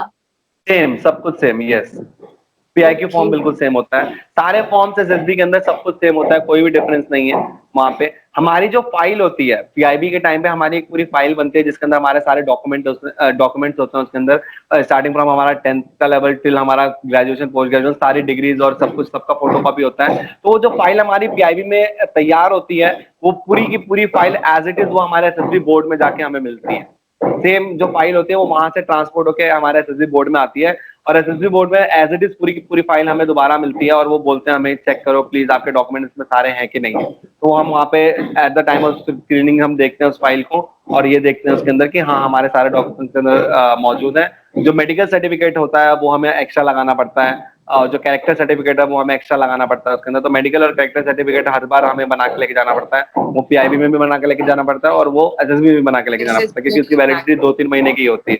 हाँ, तो 2-3 महीने की इसकी वैलिडिटी होती है, तो वो खत्म हो जाती है। पीआईबी और एसएसबी में गैप होता है तो उसमें खत्म हो जाती है, तो हमें पीआईबी और एसएसबी दोनों में ही मेडिकल और कैरेक्टर सर्टिफिकेट बना के लेके जाना होता है। ओके। अच्छा, मैं अब थोड़ा सा डिस्कस करना चाहूंगी जो फिजिकल टास्क है। जैसे अगर मैं कंपेयर करूं, अगर कोई एनडीए रिक्रूटमेंट के लिए है या फिर फॉर दैट मैटर सीडीएस या एफकैट के लिए है, उस बंदे में और कोई, जैसे आप बता रहे हैं कि आपके साथ 30+ के भी लोग थे, तो अगर मैं इन दो लोगों को कंपेयर करूं, एक बंदा जो कि अपने 22 या 23 ईयर्स के एज ग्रुप का है और दूसरा जो कि 33 या 34 ईयर्स का है, तो जाहिर सी बात है कि फिजिकल टास्क और उसके कंप्लीशन में अंतर तो होगा ही होगा। तो क्या आपको लगता है कि जो एक्सेसर्स हैं उनके माइंड में कहीं ना कहीं रिलैक्सेशन रहती है, या फिर जो लेवल है वो सेम रहता है? अगर आपको बर्मा ब्रिज पार करना है तो आपको करना ही करना है, इररिस्पेक्टिव कि यू आर 35 और यू आर 23। तो इसमें मैं जानना चाहूंगी टीए के अंदर क्या प्रोविजन है? नहीं देखिए, आर्मी के लिए age is just a number. जवान हमेशा जवान रहेगा, चाहे वो 60 साल का हो, ठीक है? तो ऐसा नहीं है आपको कि आपको वो रिलैक्स नजर से देखेंगे। देखिए, मैं अगर अपनी बात करूं तो मैं I am 28, but still I have done 12 individual obstacle. After completing 10 I have repeated 2, जो कि बहुत डेंजरस थे। तो मतलब मैंने टाइगर लीप को रिपीट करा था और डबल जंप को रिपीट करा था। तो ये सारी चीजें मैंने रिपीट करा था। तो एट द एज ऑफ 28 अगर मैं 12 टास्क कर सकता हूँ, तो वहां पे यही चीजें देखी जाती है कि मोटिवेशन कितना है उस बंदे के अंदर, और वो बिल्कुल। कितना अपने आप को फिजिकली फिट रखता है। कि अगर आप आर्मी के लिए ऑप्ट कर रहे हैं, तो आपको पता है physical requirement is the foremost तो है रिक्वायरमेंट। ही। तो आपको उसके लिए फिट रखना पड़ेगा, आपको अपना स्टेमिना पे काम करना पड़ेगा, आपको स्पीड पे काम करना पड़ेगा, आपको अपने रनिंग एबिलिटी पे काम करना पड़ेगा। ये सारी चीजें पे आपको काम करने पड़ेगा, तभी आप वहां पे जाएंगे। तो यहाँ पे कोई रिलैक्सेशन नहीं होता, या ऐसा नहीं देखेंगे कि यू आर 37 तो चलो आप 5 टास्क करें तो आपके लिए इनफ है। नहीं, आप जितने टास्क करोगे आपको उसी के हिसाब से आपकी स्कोरिंग होगी वहां पे, ठीक है? और कोई रिलैक्सेशन नहीं होता इस चीज में कि आप 37 के हो या 21 के हो। अगर आपके अंदर मोटिवेशन है तो आप करोगे उस चीज को। कर ले जाओगे। So it means age is just in the head. It's nothing like related to stamina or anything. अगर आपने करना है और आप इस जुनून के साथ आए हो तो आप कर जाओ। अब बात यस, करते हैं मेडिकल्स के बारे में, क्योंकि जैसे सभी के जहन में हमेशा ये रहता है कि टीए का मेडिकल है, कहीं अलग ना हो। तो आप मुझे ये बताइए, जैसा कि अभी आपने कहा कि रिलैक्सेशन तो कहीं नहीं है, तो मेडिकल के भी स्टैंडर्ड जो है वो सेम आर्मी के ही स्टैंडर्ड जैसे होंगे टीए में भी? यस, मेडिकल स्टैंडर्ड्स जो है नॉर्मल आर्मी की जो भी एंट्रीज है उसके हिसाब से ही होता है। जो मैक्सिमम रिजेक्शन देखी जाती है वो आईसाइट के केस में देखी जाती है, क्योंकि एज के साथ आईसाइट का बड़ा प्रॉब्लम हो जाता है लोगों को। तो आईसाइट जो है वो -3.5 तक एलिजिबल है। जो लोग -3.5 के नीचे नीचे जो जिसकी पावर है ग्लास की, दे ऑल आर एलिजिबल, ठीक है? हाइपर जो मायोपिक आईज है वो अलाउड है, हाइपर मेट्रोपिया वाले लोग अलाउड नहीं है इसके अंदर। और इसके अलावा आपके शरीर में कोई भी डिजीज नहीं होनी चाहिए, जैसे हाइपरटेंशन, शुगर लेवल, एज के साथ बहुत सारी बीमारियां आ जाती है शरीर में, ऐसा कुछ भी नहीं होना चाहिए। जो मेडिकल स्टैंडर्ड है वो बिल्कुल सेम है। जो हाइट का स्टैंडर्ड है, जो वेट का स्टैंडर्ड है, उसका रेशियो भी बिल्कुल सेम है। उसकी लिस्ट पूरी अवेलेबल होती है मेडिकल के लिस्ट में, आप आर्मी की साइट पे भी जाके देख सकते हैं। तो मेडिकल कंडीशन जो है बिल्कुल जो टीए की है, जो रेगुलर एंट्री जो आर्मी की है वही टीए की होती है। इसमें कोई रिलैक्सेशन नहीं है आपको। Okay okay. तो अगर मान लीजिए कि किसी को टीआर मिलता है एंड लेट्स से कि हीमोग्लोबिन और एज के अलावा किसी को किसी तरह का टीआर मिलता है, तो अपील करने का प्रोविजन टीए में कैसा है? अपील करने के लिए आपको डिपेंडिंग ऑन द टाइम, देखिए जैसे अभी कोविड सिचुएशन आ गया, अब 2 बैचेस हमारे बाकी हैं। तो जी। अब उनको जो टेम्परेरी रिजेक्शन किसी को मिलता है, तो उनको 45 डेज का टाइम नहीं मिलेगा। हमारे टाइम पे जिसको टीआर मिला था उनको 45 डेज का टाइम मिला था to appeal for medical again into the nearest hospital. जो भी कमांड हॉस्पिटल होता है नियरेस्ट, उसमें अपील कर सकते हो आप। और 45 डेज का टाइम लिमिट होता है उसका after the reaching of document. तो ये चीज होती है। इसके बाद जो होता है आपका, जो अब जो होगा कोविड सिचुएशन के बाद जो इंटरव्यूज होंगे उसको इतना टाइम नहीं मिलेगा, because already lot of time is wasted upon this lockdown. तो ये सारी चीजें हैं, तो उनको कम टाइम मिलेगा, ओके। लेकिन 45 डेज आपके का टाइम टीआर में मिलता है। यस, आपके मेडिकल्स कहाँ हुए थे? मेरे मेडिकल जो एसएमबी है वो तो भोपाल में ही हुआ था। अब भोपाल में ही हुआ था वो वाला मेडिकल। और उसके आगे जो टीआर जो थे वो रिस्पेक्टिव जिसको जहाँ पे मिल रहा था, वो अपने जैसे कोई मेरा यूपी का रहने वाला फ्रेंड है, तो अगर वो लखनऊ में करवाना चाहता तो वहाँ पे, या इलाहाबाद में करवाना चाहता तो वहाँ पे, जो भी कमांड हॉस्पिटल्स है वहाँ पे। तो जैसा कि आपने मुझे अपने मेडिकल्स के जो फॉर्म थे वो आपने मुझे भेजे थे, वो भी ऑडियंस को भी दिख रहे होंगे स्क्रीन पे। तो उसमें से जो जो फर्स्ट पेज है वो आपने भरा होगा, और बाकी 3 Yes. पेजेस की डिटेलिंग वो क्या मेडिकल एक्सपर्ट्स भरते हैं? यस, आपके जो मेडिकल एक्सपर्ट होंगे, जो मेडिसिन के होंगे, जो आपके आई स्पेशलिस्ट होंगे, जो आपके डेंटल स्पेशलिस्ट होंगे, और उसके अंदर सर्जिकल स्पेशलिस्ट जो होंगे, वही आपके सारे फॉर्म भरते हैं। आपको बिल्कुल फॉर्म के अंदर कुछ भी, सिर्फ फर्स्ट पेज जो है उसके जो इन्फॉर्मेशन होते हैं that is filled by you, and but that is again cross check by the medical officer. And उसके बाद वो उस पर साइन और स्टैम्प करते हैं। उसके बाद जो सब्सिक्वेंट जितने भी पार्ट्स हैं, 2 3 4 पैरा 5 पैराज होते हैं, फीमेल्स के लिए 6 पैराज होते हैं, तो सारे जो होते हैं मेडिकल एक्सपर्ट ही भरते हैं। अगर आपके अंदर कोई भी कमी दिखाई दी, मान लो आपके सर्जिकल में आपके अंदर कोई भी बोन आपका टूटा हुआ है, फ्रैक्चर है या टेढ़ा है, या ज्यादातर लोगों को जो प्रॉब्लम आती है वो नी जॉइंट की आती है, या फिर आपका जो है एल्बो जो है वो जो एंगल, हाथ का एंगल बोलते हैं, कैरिंग एंगल जो होता है वो ज्यादा होता है या कम होता है, तो उसके ऊपर बहुत सारे सर्जिकल रिव्यूज मिलते हैं लोगों को। तो ये सारी चीजें वहाँ पे देखी जाती हैं, और अगर जो भी कोई प्रॉब्लम होती है तो वो लिख देते हैं वहाँ पे उस चीज को। अगर वो ठीक हो सकता है विद इन 45 डेज, आपको वो मिलने के बाद अगर वो 45 डेज के अंदर ट्रीटेबल है, वो ठीक हो सकता है, then you can apply. Otherwise अगर वो ठीक नहीं हो सकता है तब भी आप अप्लाई तो कर ही सकते हैं अपील के लिए। बट अगर वो 45 डेज के अंदर ट्रीट नहीं हो सकता, मान लो कोई ऐसी डीएनएस की प्रॉब्लम आ गई आपके नाक में, आपको आज तक पता नहीं था कि डीएनएस है। डीएनएस जो होता है, नोज की हड्डी जो होती है थोड़ी टेढ़ी हो जाती है, तो आपको आज तक पता नहीं था कि आपको डीएनएस है, और डीएनएस निकल गया और वो बहुत ज्यादा है, माइल्ड डीएनएस नहीं, वो बहुत ज्यादा डीएनएस है, तो आपको ऑपरेट कराना पड़ेगा, और ऑपरेट कराने के बाद आपका रिकवरी जो है वो बहुत कम टाइम में नहीं हो पाएगा। तो ऐसे केसेस में फिर वो आपको कंसिडर नहीं करेंगे, ठीक है। वो आपको हालांकि अपील करने देंगे, बट अपील में आप जब दोबारा मेडिकल के लिए अपील में जाओगे, तो वहां पे अगर ऑपरेट करवा के गए और आपका रिकवर नहीं हुआ, अगर वो रिकवर हो गया तो अच्छी बात है, कुछ लैसिक सर्जरीज भी होती है आजकल, अगर उसमें हो जाता है रिकवर। तो अगर आपका ऑपरेशन है और वो रिकवर नहीं हुआ, आपके ऑपरेशन के बाद रिकवर होने के बाद ही वो आपको फिट करेंगे। अगर आपने ऑपरेशन करवा लिया और वो चीज रिकवर नहीं हुई है, देन प्रॉब्लम आ जाएगी। लेकिन डीएनएस की प्रॉब्लम जो है वो ज्यादा रिकवर हो जाती है। आजकल टेक्नोलॉजी इतनी हाई है कि जो ऑपरेशन है वो लैसिक होते हैं और वो रिकवरी इसमें बहुत जल्दी हो जाती है। तो डीएनएस वालों को घबराने की जरूरत नहीं है, वो ऑपरेट करवा सकते हैं लेजर ऑपरेशन से, और उसके बाद रिकवरी भी हो सकती है, और they can be fit. Other, जैसे कि मैं अदर कंडीशन बताऊं, जैसे मान लो किसी के स्टोन्स आ गया, किडनी में स्टोन्स आ गया, ठीक है, Yes. और वो जल्दी रिकवर नहीं होते लोग, फिर वहां पे अगर कोई ऑपरेशन करवाना पड़ेगा, मान लो आपके कुछ एक्स्ट्रा फैटी लिवर तो ऑपरेट हो जाता है दवाई से, कुछ ऐसा एक्स्ट्रा चीजें आ गई आपकी बॉडी में जो कि ऑपरेट करने की जरूरत है, तो अब वो ऑपरेशन का रिकवरी टाइम ही 45 डेज से अगर ज्यादा है आपका, तो फिर वहां पे प्रॉब्लम आ जाती है, फिर वो आपको कंसिडर नहीं करेंगे उस चीज के लिए। ओके। तो सर कोई भी प्रॉब्लम, हाँ, जी जी जी जी, प्लीज आप बताएं। कोई भी प्रॉब्लम्स अगर आपको आती है तो आपको ये ध्यान में जरूर रखना है कि वो 45 डेज के अंदर जो है कंप्लीट हो जाए। ओके। तो अगर मैं सारी चीजों की एनालिसिस करूं, जैसा आप हमें बता रहे हैं आपके एक्सपीरियंस के थ्रू, कि पीआईबी का स्टेज इसमें एक्स्ट्रा होता है, एसएसबी में कोई रिलैक्सेशन नहीं है, फिजिकल टास्क में कोई रिलैक्सेशन नहीं है, इनफैक्ट मेडिकल्स में भी कोई रिलैक्सेशन नहीं है, तो भले ही जो टेरिटोरियल आर्मी है वो सेकेंड लाइन ऑफ डिफेंस है, लेकिन इसका जो कंपटीशन रेशियो है वो रेगुलर आर्मी या एयरफोर्स या नेवी से भी ज्यादा है। यस, देखिए बिल्कुल बहुत ज्यादा है, क्योंकि आपने अगर मैं बात करूं टीजीसी एंट्री की, एसएससी टेक एंट्री की, तो इसमें क्या होता है, आपने डिग्री पूरी करी इंजीनियरिंग की और आपको डायरेक्ट एसएसबी का कॉल आ जाएगा, तो आप डायरेक्ट थर्ड लेवल पे पहुंच गए। लेकिन टीए में ऐसा नहीं है, आपको रिटन एग्जाम क्वालिफाई करना है, उसके अंदर भी इतना सारा क्राइटेरिया है, आपको पीआईबी क्लियर करना है, तब आप एसएसबी तक पहुंचेंगे। तो आपके पास ऑलरेडी 2 स्टेजेस हैं जो कि बहुत बड़े बड़े स्टेजेस हैं आपके पास। तो यही रीजन है, और यही रीजन है कि टीए में कभी मेरिट नहीं बनती, कि आप जैसे आप और एंट्रीज में देखेंगे तो उसमें मेरिट बनती है, टीजीसी में मेरिट बनती है, आपके एसएससी टेक में मेरिट बनती है, टीए में मेरिट का कोई होता ही नहीं, आज तक कभी मेरिट नहीं बनी टीए के अंदर। तो ये इसीलिए नहीं बनती बिकॉज इसमें ऑलरेडी इतने फिल्टर्स हैं कि बंदा मेरिट तक पहुंचते पहुंचते बहुत कम ही लोग रह जाते हैं वैकेंसीज के हिसाब से, इसीलिए।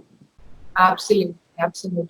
सो सर, आपका इतना लंबा एक्सपीरियंस है एसएसबीज का, तो आप मुझे बताइए आपके हिसाब से व्हाट इज एसएसबी? एसएसबी किसी भी कैंडिडेट में क्या चेक करती है? अभी हम ये नहीं की बात करें कि टीए की एसएसबी या normal SSB, but SSB in general क्या टेस्ट करती है कैंडिडेट? देखिए एसएसबी जो होता है सबसेट ऑफ लाइफ है, मतलब आप अपनी जिंदगी में आज तक क्या अचीवमेंट करा है, आपने अपनी जिंदगी में आज तक क्या पाया, चाहे वो प्रोफेशनली हो, चाहे वो एजुकेशन हो, चाहे वो स्पोर्ट्स का हो, चाहे वो आपकी हॉबीज का हो, अपनी लाइफ का अपना एक एक मिनट आपने किस तरीके से यूटिलाइज किया है, और अपनी पर्सनैलिटी को इस हिसाब से किस तरीके से ढाला है, how plan you were in your life, और अपनी लाइफ को कितना अच्छा प्लान आप फ्यूचर में भी करते हैं, ठीक है। जरूरी और एसएसबी के अंदर सिर्फ आपके पास की चीजें, तो एसएसबी आने से पहले की जो चीजें आपकी जिंदगी में हुई है, टेस्टिंग सिर्फ उसी चीज के ऊपर होती है, फ्यूचर तो कोई रिकॉग्नाइज नहीं कर सकता वहां पे, ठीक है। तो जो भी टेस्टिंग होती है वो आपके पास को देख के ही होता है, कि प्रोफेशनली आपने पास में क्या किया, एजुकेशनली आपने पास में क्या किया, आपके अचीवमेंट्स क्या थे पास के अंदर, आपने कौन कौन सी एक्स्ट्रा करिकुलर एक्टिविटीज करी थी, तो ये पूरा, और ये इन सबका रोल हमारी पर्सनालिटी को डेवलप करने में बहुत होता है। जैसे कुछ लोग होते हैं बोलते हैं यार I feel very shy before speaking to people, तो शाय क्यों फील कर रहा है, इसका मतलब उसने आज तक कोई एक्स्ट्रा करिकुलर एक्टिविटी में ऐसा कोई काम नहीं किया जहाँ पे उसको स्टेज परफॉर्मेंस देनी हो या ऐसा कुछ करना हो। तो ये सारी चीजें आपकी पर्सनैलिटी को, आप जो OLQs है वो देखिए, कहीं ना कहीं वो सारी OLQs हर किसी में प्रेजेंट होती है, लेकिन वो कितनी क्वांटिटी में, अगर किसी की क्वांटिटी कम है, अगर मान लो प्रेजेंट तो सबके अंदर होगी वो एलक्यू, लेकिन उसको बस पहचानने की जरूरत है कि कितनी क्वांटिटी में वो प्रेजेंट है। अगर वो कम क्वांटिटी में प्रेजेंट है तो प्लीज आप वो काम करना शुरू कर दीजिए जिससे वो क्वांटिटी बढ़ जाए। जैसे अगर किसी के अंदर स्टैमिना की कमी है, स्टैमिना मतलब मेंटल स्टैमिना हो या फिजिकल स्टैमिना हो, अगर आपके अंदर उन दोनों की कमी है तो प्लीज आप वर्कआउट करना शुरू कर दीजिए ताकि उसका जो है स्टैमिना जो है आप दोनों तरीके से इंप्रूव कर। ओवरकम कर जाए। हाँ, तो अपनी क्वालिटीज को आपको टाइम टू टाइम इंप्रूव करना है। और एसएसबी इसी चीज को जज करते हैं कि बंदा जब आ रहा है तो उसके अंदर अगर मान लो कोई रिपीटर है तो अगर वो रिपीट कर रहा है तो इसका मतलब वो क्या इंप्रूवमेंट के साथ आया है। तो जब भी बंदा जाए एक कुछ इंप्रूवमेंट के साथ जाए और हमेशा अपनी लाइफ में इंप्रूवमेंट की तरफ ही बढ़ता रहे। यही चीज एसएसबी देखती है कि बंदा इंप्रूव कर रहा है कि नहीं कर रहा है। अगर उसके परसेंटेजेस कम थे स्कूल में तो क्या उसने अपने परसेंटेजेस को बढ़ाने के लिए कॉलेज में मेहनत करी है? अगर उसके कॉलेज में परसेंटेजेस कम थे तो क्या उसने अपने आप को प्रोफेशनली कॉम्पिटेंट बनाने की कोशिश करी है? क्या उसने कुछ अच्छा अचीव करा है प्रोफेशनली? अगर नहीं, आपने स्कूल में भी कुछ नहीं करा है, आपके परसेंटेज वहां पे कॉलेज भी में कम है, आपके कॉलेज में भी कम है, you are unemployed also, that means आपने अपनी लाइफ में कुछ आगे बढ़ने के लिए आगे कुछ मेहनत करी ही नहीं है। तो why they will take you, why you will be asset for the defence forces. तो ये चीज वो देखते हैं कि आप एसेट कब बनेंगे, जब आपने खुद कुछ अचीव करा होगा अपनी लाइफ के अंदर। तो ये चीज देखी जाती है। मेरे जहन में एक और सवाल है, हमारे प्रोफेशनल अचीवमेंट को अगर अलग रख दें तो क्या आपको नहीं लगता कि आपका कमिटमेंट, ग्रिट और कंसिस्टेंसी ये सबसे बड़े फैक्टर्स हैं टीए के रिक्रूटमेंट के लिए? हाँ, देखिए मोटिवेशन फैक्टर, देखिए एज, यहाँ पे एज वेरिएशन है इसलिए मोटिवेशन फैक्टर तो यहाँ पे डेफिनेटली चेक किया जाता है। बिकॉज ये की जो फिजिकल ट्रेनिंग है वो 1 महीने की होती है और वो 1 महीने की ट्रेनिंग भी बहुत टफ होती है। उसमें आपको बीपीटीज क्लियर करने पड़ते हैं जिसमें आपको 18 केजीज ऑफ लोड के साथ 5 किलोमीटर रन भी करना पड़ता है। तो अगर एक 38 का बंदा है और वो ऐसा रन कर रहा है जिसमें इतना सारा लोड है उसके ऊपर, 5 किलोमीटर रन भी कर रहा है, तो उसके अंदर मोटिवेशन होना चाहिए। उसके अंदर वही चीज होनी चाहिए जो एक 21 साल के कैंडिडेट के अंदर है, उतना स्टेमिना लेवल होना चाहिए उसके अंदर। तो ये चीजें देखी जाती है, आपका कंसिस्टेंसी लेवल देखा जाता है। अगर आप फर्स्ट टाइम भी आ रहे हैं टी एंट्री के लिए तो नो प्रॉब्लम, वो भी कंसिडर किया जाएगा। बट आपने टीए में आने से पहले प्रोफेशनली कितना अचीव किया है अपनी लाइफ में, वो मैटर करती है, वो चीज मैटर करती है कि प्रोफेशनली आपने अच्छा अचीव किया है कि नहीं किया है। Definitely, definitely. मुझे तो लगता है कि जितना आपका एक्सपीरियंस है एक इंटरव्यू भी कम होगा, बट आई बिलीव कि जितने भी टीएस से रिलेटेड मिथ थे, जो कि पेंशन से रिलेटेड हो, चाहे वो लेंथ ऑफ सर्विस से रिलेटेड हो, चाहे वो मेडिकल से रिलेटेड हो, आई होप कि ऑडियंस के कई सारे मिथ जो है वो क्लियर हो गए होंगे। एंड जी, नाउ और एक और प्रमोशंस के रिगार्डिंग में बता दूं, टीए में जो प्रमोशंस होते हैं वो लेफ्टिनेंट से लेके अप टू ब्रिगेडियर रैंक तक ही होते हैं। और लेफ्टिनेंट कर्नल तक तो आपका जो होता है ईयर सिस्टम पे होता है, टाइम स्केल पे होता है। लेफ्टिनेंट कर्नल के बाद कर्नल और ब्रिगेडियर का on the basis of selection होता है। और टीए में जितने भी ऑफिसर्स हैं वो ब्रिगेडियर रैंक के ऊपर नहीं जा सकते। और वो इसलिए भी है बिकॉज जो ज्वाइनीज होते हैं टीए के वो बहुत लेट एंट्री होती है, उनका एज भी बहुत ज्यादा हो जाता है। तो अब तो कर्नल पहुंचते पहुंचते ही उनका एज लिमिट जो 54 का होता है वो क्रॉस कर जाता है। तो बहुत कम लोग ही होते हैं जो उस एज तक पहुंच पाते हैं। तो ये है, तो आप ब्रिगेडियर रैंक से ऊपर नहीं जा सकते थ्रू टीए। तो इस चीज का ध्यान रखें। अगर आपके पास रेगुलर एंट्रीज हैं तो आप ज्यादा मेहनत करें रेगुलर एंट्रीज में जाने की। और टीए वाले जो हैं जिसके पास अटेम्प्ट कुछ नहीं बचे हैं रेगुलर एंट्रीज में जाने की, तो डेफिनेटली टीए की तरफ आए। और अगर कुछ लोग ऐसा चाहते हैं कि मैं प्रोफेशनली कुछ और करना चाहता हूं लेकिन आर्मी भी करना चाहता हूं और उसके बाद रेगुलर एंट्रीज भी मौजूद हैं और प्रोफेशनली और भी कुछ करना चाहता है, तो वो भी टीए में आ सकते हैं। अगर प्रोफेशनली किसी के पास अपना कोई एंटरप्रेन्योर है और वो बोल रहा है कि मेरे को अपना कंपनी भी चलाना है बट मेरे को आर्मी भी सर्व करनी है, तो they are most welcome to this side. और मुझे तो लगता है कि आर्मी की लाइफ में जो डिसिप्लिन, जो सेल्फ डिसिप्लिन आप अटेंड करते हो, उससे आपकी जो दूसरी लाइफ है उसमें भी आप बहुत ज्यादा कुछ अचीव कर सकते हैं। It's a very good. बहुत, यही देखिए आर्मी को ज्वाइन करने का सबसे इंपॉर्टेंट मकसद यही होता है कि इंसान के अंदर एक डिसिप्लिन आ जाता है। डिसिप्लिन के साथ बहुत सारी क्वालिटीज डेवलप कर जाती है। Planning, how to keep yourself well planned. अब आप अपने आप को हर चीज के लिए, हर समय के लिए अपने आप को प्लान रख सकते हैं। आपके पास हमेशा प्लान भी रेडी रहेगा, जो कि नॉर्मली लोग नहीं करते हैं। कोई, मैंने बहुत सारे प्रोफेशनल्स को देखा है जो अपने आप को इतना वेल प्लान अपनी लाइफ में रखते नहीं है। लेकिन आप एक आर्मी प्रोफेशनल को देख लीजिए, चाहे वो एक जवान लेवल का हो या ऑफिसर लेवल का हो, आप किसी से भी मिलिए, they are very well plan, very well plan. उनको कल का पता रहता है कि हमें कल क्या करना है, वो कल की तैयारी आज ही रखते हैं। सर, कुछ ऐसे क्वेश्चंस हैं जो कि टीए के वर्क लाइफ से रिलेटेड हैं कि टीए का या जो टीए के जवान हैं, ऑफिसर्स हैं, उनको किस तरीके का काम जो है वो मिलता है, तो उसके बारे में हमें आप कुछ बताइए। देखिए टीए जो है जनरली हम उसको सेकेंड लाइन ऑफ डिफेंस कहते हैं। इसका डायरेक्टली अगर आप देखें कि जैसे बॉर्डर पे जो रेगुलर आर्मी ऑफिसर्स होते हैं सीधा बॉर्डर में 1-to-1 एनकाउंटर करते हैं वहां पे एनिमी से, डायरेक्टली उनका फेस ऑफ होता है एनिमी से। टीए के अंदर ऐसा कुछ नहीं है। टीए जो है वो सेकेंड लाइन ऑफ डिफेंस है। इसके रोल्स पहले भी हो चुके हैं 1962 और 65, देन उसके बाद ऑपरेशन पवन, इन सब में टीए के बहुत इंपॉर्टेंट रोल्स हैं। और इसके रोल्स ये होते हैं to clear the communication channel. That means अगर आपको मान लो एक्शन जहाँ पे हो रहा है उस प्लेस तक अगर कुछ भी पहुंचाना है तो वो सब टीए का रोल होगा। तो जहाँ पे आपको आर्मी के एक्स्ट्रा जो भी काम होते हैं other than direct engage of the enemy, तो वो सारे जो रोल्स हैं वो टीए निभाता है।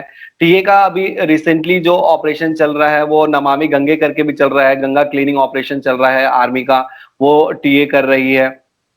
इसके अलावा टीए के जो रोल्स हैं अगर मैं बात करूं जम्मू कश्मीर के अंदर, तो वहां पे कम्युनिकेशन चैनल का सेटअप करना, रोड और इनकी क्लियरेंस रखना, और एएससी कॉर्प्स के साथ मिलकर फूड सप्लाई प्रॉपर हो रही है कि नहीं हो रही है इसका।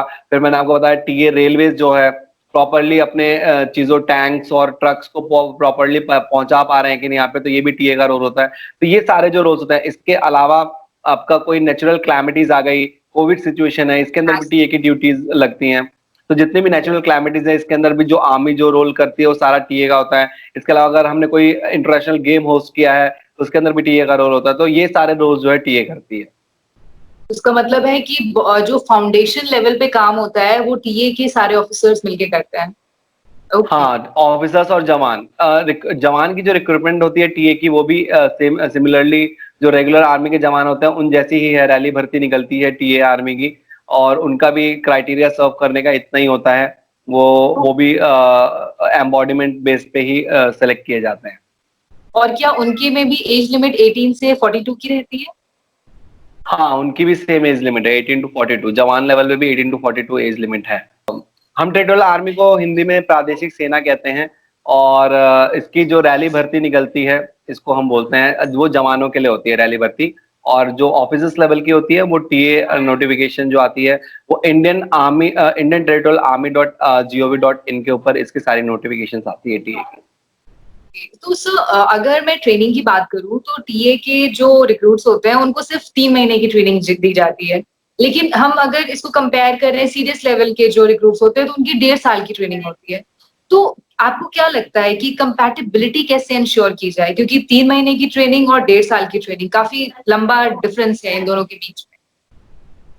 जी देखिए, जो 18 महीने की आईएमए में ट्रेनिंग होती है उनको पूरा सिखाया जाता है वेपनरी सिस्टम के बारे में, उनको बहुत सारे वेपन्स के ऊपर ट्रेनिंग दी जाती है, उनको वॉरफेयर के बारे में ज्यादा सिखाया जाता है। और यही रीजन है कि उनको डायरेक्ट एंगेजमेंट में भेजा जाता है बॉर्डर पे एनिमीज के साथ, और टीए के जबकि ऑफिसर्स को नहीं भेजा जाता है, क्योंकि उनकी जो ट्रेनिंग होती है जो उनके यूनिट्स में होती है वो इसी लेवल की होती है, 1 महीने की, 2 महीने की, 3 महीने की, वो इतनी बेसिक ट्रेनिंग्स होती हैं। और बाकी अगर वो अपने इंटरेस्ट के साथ अगर कोई ट्रेनिंग एक्स्ट्रा ट्रेनिंग करना चाहते हैं तो they can do, and all war medals everything is eligible for TA also, मतलब वो भी कर सकते हैं। हमारे टीए के अंदर बहुत सारे हैं जो शौर्य चक्र विनर्स भी हैं, तो जितने भी मेडल्स होते हैं वो हमें भी मिलते हैं। ठीक है, अगर हम कोई एक्स्ट्रा ऑर्डिनरी काम करते हैं सर्विस के अंदर तो वो सारी चीजें हमारे लिए भी होती हैं। तो यही होता है कि जो 2 या 3 महीने की जो ट्रेनिंग होती है वो बिल्कुल बेसिक ट्रेनिंग होती है। उस बेसिक ट्रेनिंग में आपको डिसिप्लिन सिखाया जाता है, आपको मार्चिंग सिखाई जाएगी, वे ऑफ लाइफ सिखाया जाएगा, सैल्यूटिंग सिखाई जाएगी, ये सारी चीजें बेसिक चीजें जो आर्मी की है वो सारी चीजें आपको सिखाई जाती हैं। इसके अलावा आपकी वेपन ट्रेनिंग भी होती है, लेकिन वो सारे वेपन्स पे नहीं होगी। जैसे रेगुलर आर्मी ऑफिसर्स को ऑलमोस्ट 10 to 12 वेपन्स के ऊपर ट्रेनिंग दी जाती है, बट हमें नहीं, हमें सिर्फ बेसिक इंसास और इन सब के ऊपर ही ट्रेनिंग, बस बेसिक राइफल्स के ऊपर ही ट्रेनिंग दी जाती है। Okay okay okay. सो जैसे अगर मैं रेजिमेंट समझना चाहूँ आपसे, जैसे मैं एक आर्टिकल पढ़ रही थी उसमें इकोलॉजिकल रेजिमेंट के बारे में था, या जो डिपार्टमेंट्स हैं या नॉन डिपार्टमेंटल जो रिक्रूट्स होते हैं उसके अंडर कहाँ कहाँ किस किस रेजिमेंट में आपको पोस्टिंग मिलेगी, तो कुछ उसके बारे में हमें बताइए। देखिए, जो नॉन डिपार्टमेंटल टीए ऑर्गेनाइजेशन है इसके अंदर जितने भी डिपार्टमेंट्स हैं वो सारे के सारे इन्फेंट्री हैं। और इन्फेंट्री के अंदर अगर मैं नाम दूं तो 101 टीए से लेके 126 टीए, ये सारे इन्फेंट्री बटालियंस हैं। उसके बाद 127 टू 137 टीए, ये सारे इकोलॉजिकल डिपार्टमेंट हैं। इनका काम होता है प्लांटेशन का। अगर कोई आपके बैरन लैंड है या कोई बहुत, जैसे रिसेंटली मध्य प्रदेश के अंदर इकोलॉजिकल टास्क फोर्स ने सिंगल डे में लैक्स ऑफ प्लांटेशन करी थी, ये चीज करते हैं। या फिर रिवर्स है, उसके ऊपर अगर कुछ एक्स्ट्रा प्लांट्स हैं, वीड्स हैं, वो ग्रो हो गए तो उनको रिमूव करना, ये इकोलॉजिकल टास्क फोर्स का काम होता है। इसके बाद 150 से लेके 166 टीए जो है ये अगेन इन्फेंट्री बटालियन है, एंड 172 जो है वो मद्रास रेजिमेंट टीए है। तो 150 से लेके 160 तक ये अगेन इन्फेंट्री बटालियन है। तो इन सब जितने भी बटालियंस हैं नॉन डिपार्टमेंटल के अंदर, ये सारे के सारे इन्फेंट्री हैं। वो सारे जितने भी इन्फेंट्री यूनिट्स हैं, मतलब पद सैनिक जो होते हैं इन्फेंट्री, हम इंडियन आर्मी के अंदर कहते हैं, उसके अंदर जो उनके रोल्स होते हैं वो डायरेक्ट बॉर्डर्स पे जो उनके रोल्स होते हैं, उसके अंदर जहां पे भी ऑफिसर्स की शॉर्टेज होती है, जो भी ऑफिशियल वर्क है, एडम वर्क हो गया, वो लॉजिस्टिक वर्क हो गया, तो वहां पे जहां पे ऑफिसर की शॉर्टेज है वहां पे टीए के जो ऑफिसर्स होते हैं वो एम्बॉडीड होते हैं। अदरवाइज जितने भी एंगेजमेंट विद एनिमी वाला काम होता है तो जो रेगुलर ऑफिसर्स होते हैं वो वहां पे एंगेज होते हैं, और लॉजिस्टिक एडम के जितना भी काम होता है वो टी ऑफिसर संभालते हैं। तो हमें भी उन्हीं के साथ पैरेलली वर्क करना पड़ता है, लेकिन हमारा ज्यादातर काम लॉजिस्टिक और एडम का है। Okay okay. सर मैं आपसे ना एक और क्वेश्चन ये करना चाहूंगी, जैसे आपके अलावा जो आपके बाकी जो बैचमेट्स थे, आप हमें उनके बारे में भी थोड़ा बताइए, like from what kind of sectors were they from. इससे जो ऑडियंस है उसको ये आइडिया लगेगा कि किस किस सेक्टर के, किस किस फर्म के लोग जो है वो टीए के लिए आते हैं। जी देखिए, मेरे साथ बाकी जो 3 हैं वो तो एक तो टीचिंग में है, वो आईएएस टीचिंग करवाते हैं स्टूडेंट्स को आईएएस के, वो उन्होंने खुद 3 बार आईएएस क्लियर किया हुआ है, तो वो आईएएस टीचिंग में है। उसके बाद एक जो है वो मर्चेंट नेवी से हैं, बिलोंग करते हैं, is a captain of a ship, merchant navy से बिलोंग करते हैं। और एक जो है वो इनकम टैक्स में एज इंस्पेक्टर हैं, सेंट्रल इनकम टैक्स के अंदर वो इंस्पेक्टर हैं, तो इस फील्ड से हैं। तो सेंट्रल गवर्नमेंट के एम्प्लॉय भी हैं, मर्चेंट नेवी जो है वहां के भी हैं एम्प्लॉयज, और जो प्राइवेट जो अपना ओन जिसके पास है, सेल्फ एम्प्लॉयड है, वो भी है यहाँ पे, और या फिर कोई प्राइवेट फर्म में काम करने वाले लोग हैं वो भी। ओके। तो वैसे तो आपका एक्सपीरियंस इतना अच्छा और इतना रिच है कि एक एपिसोड भी कम पड़ जाएगा, but unfortunately I have come to the end of the episode and I would like to conclude it with the rapid fire. इस रैपिड फायर में वही क्वेश्चंस हैं जो हो सकता है हमने डिस्कस कर लिए होंगे, लेकिन ये लोगों के जहन में मिथ बन के साल दर साल चलते रहते हैं और ये गलत परसेप्शन भी देते हैं। So the first question is TA for girls? Yes. Okay. यहाँ पे 2019 के नोटिफिकेशन के बाद women can also apply for TA. Okay. Now the next question is related to the eligibility criteria. क्या सेंट्रल गवर्नमेंट के एम्प्लॉयज टीए के लिए apply कर सकते हैं? जी बिल्कुल, central government, semi government, self employed, private organisation, they all can apply. लेकिन रेगुलर आर्मी और नेवी, एयरफोर्स वगैरह इनके? हाँ, डिफेंस फोर्सेस के जितने भी हैं जो मिनिस्ट्री ऑफ डिफेंस के अंदर आते हैं उनको छोड़ के बाकी सारे लोग अप्लाई कर सकते हैं। जो कैंटीन और मेडिकल फैसिलिटीज हैं, क्या वो टीए एम्प्लॉयज को बिल्कुल उसी तरह मिलेंगी जैसे कि आर्मी के एम्प्लॉयज को मिलती हैं? बिल्कुल, टीए के जितने भी ऑफिसर्स होते हैं उनको मेडिकल और कैंटीन फैसिलिटीज मिलती हैं for the time they are embodied. उनके पास सारे कार्ड्स अवेलेबल होते हैं, they can avail all the facilities, उनको अकोमोडेशन, ये सारी फैसिलिटीज भी प्रोवाइड की जाती हैं। ओके। पेंशन और प्रमोशन, इन दोनों के जितने क्राइटेरिया हैं, जितने भी राइट्स हैं, वो एक टीए एम्प्लॉयज के भी हैं। हाँ, कुछ कंडीशंस डिफरेंट हैं, राइट? Yes yes. तो पेंशन के लिए फिजिकल सर्विस आपकी 20 इयर्स होनी चाहिए, उसके बाद आप एलिजिबल हैं पेंशन के लिए, इसमें आपको पेंशन मिलेगी। और सेकंड सेकंड क्या था आपका? Promotion. Promotion is up to the brigadier, I have told about that. Okay. And the last one is ex serviceman को रिटन एग्जाम नहीं देना होता, इज इट ट्रू और नॉट? यस, एक्स सर्विसमैन जो officers होते हैं उनका रिटन एग्जाम नहीं होता, उनका सीधा टीए हेडक्वार्टर में इंटरव्यू होता है, और उसके बाद they can also opt whether they want training और नॉट। वो उनका ट्रेनिंग भी नहीं होता है, they can join the rank they have left, और सीधा उनको इकोलॉजिकल ब्रांचेस में मेनली उनको पोस्टिंग मिलती है। तो all the officers, retired officers gate posted into ecological TA branch. So thank you so much for your time, sir, because आपके पास इतने सारे चीजों का knowledge है, you know, not only for the regular army in or the air force or the navy, but also for TA as well. बहुत ही in-depth knowledge है आपको. So I really hope and I am really sure also कि जो audience है उसको काफी कुछ सीखने को और सुनने को मिला होगा इस इंटरव्यू के थ्रू. जी, मैं भी यही आशा करता हूँ कि लोगों को इस वीडियो से बहुत ज़्यादा चीज़ें पता चलेंगी टीए के बारे में, और अगर किसी को कोई डाउट्स होता है तो मैं उनसे रिक्वेस्ट ज़रूर करूँगा कि वो अपना कमेंट सेक्शन में ज़रूर डालें, अपने क्वेश्चंस को ज़रूर डालें, उसको हम ज़रूर पढ़ेंगे और उसका रिप्लाई 100% करेंगे। Absolutely. So all the viewers, whosoever is watching, please post your questions in the comment section. And once again, not only from me, but all those people who are going to watch this video, from their side as well, a big thank you. Thank you. Nice talking to you. Okay. Jai Hind, sir, and all the best for the next adventure of your life. Jai Hind.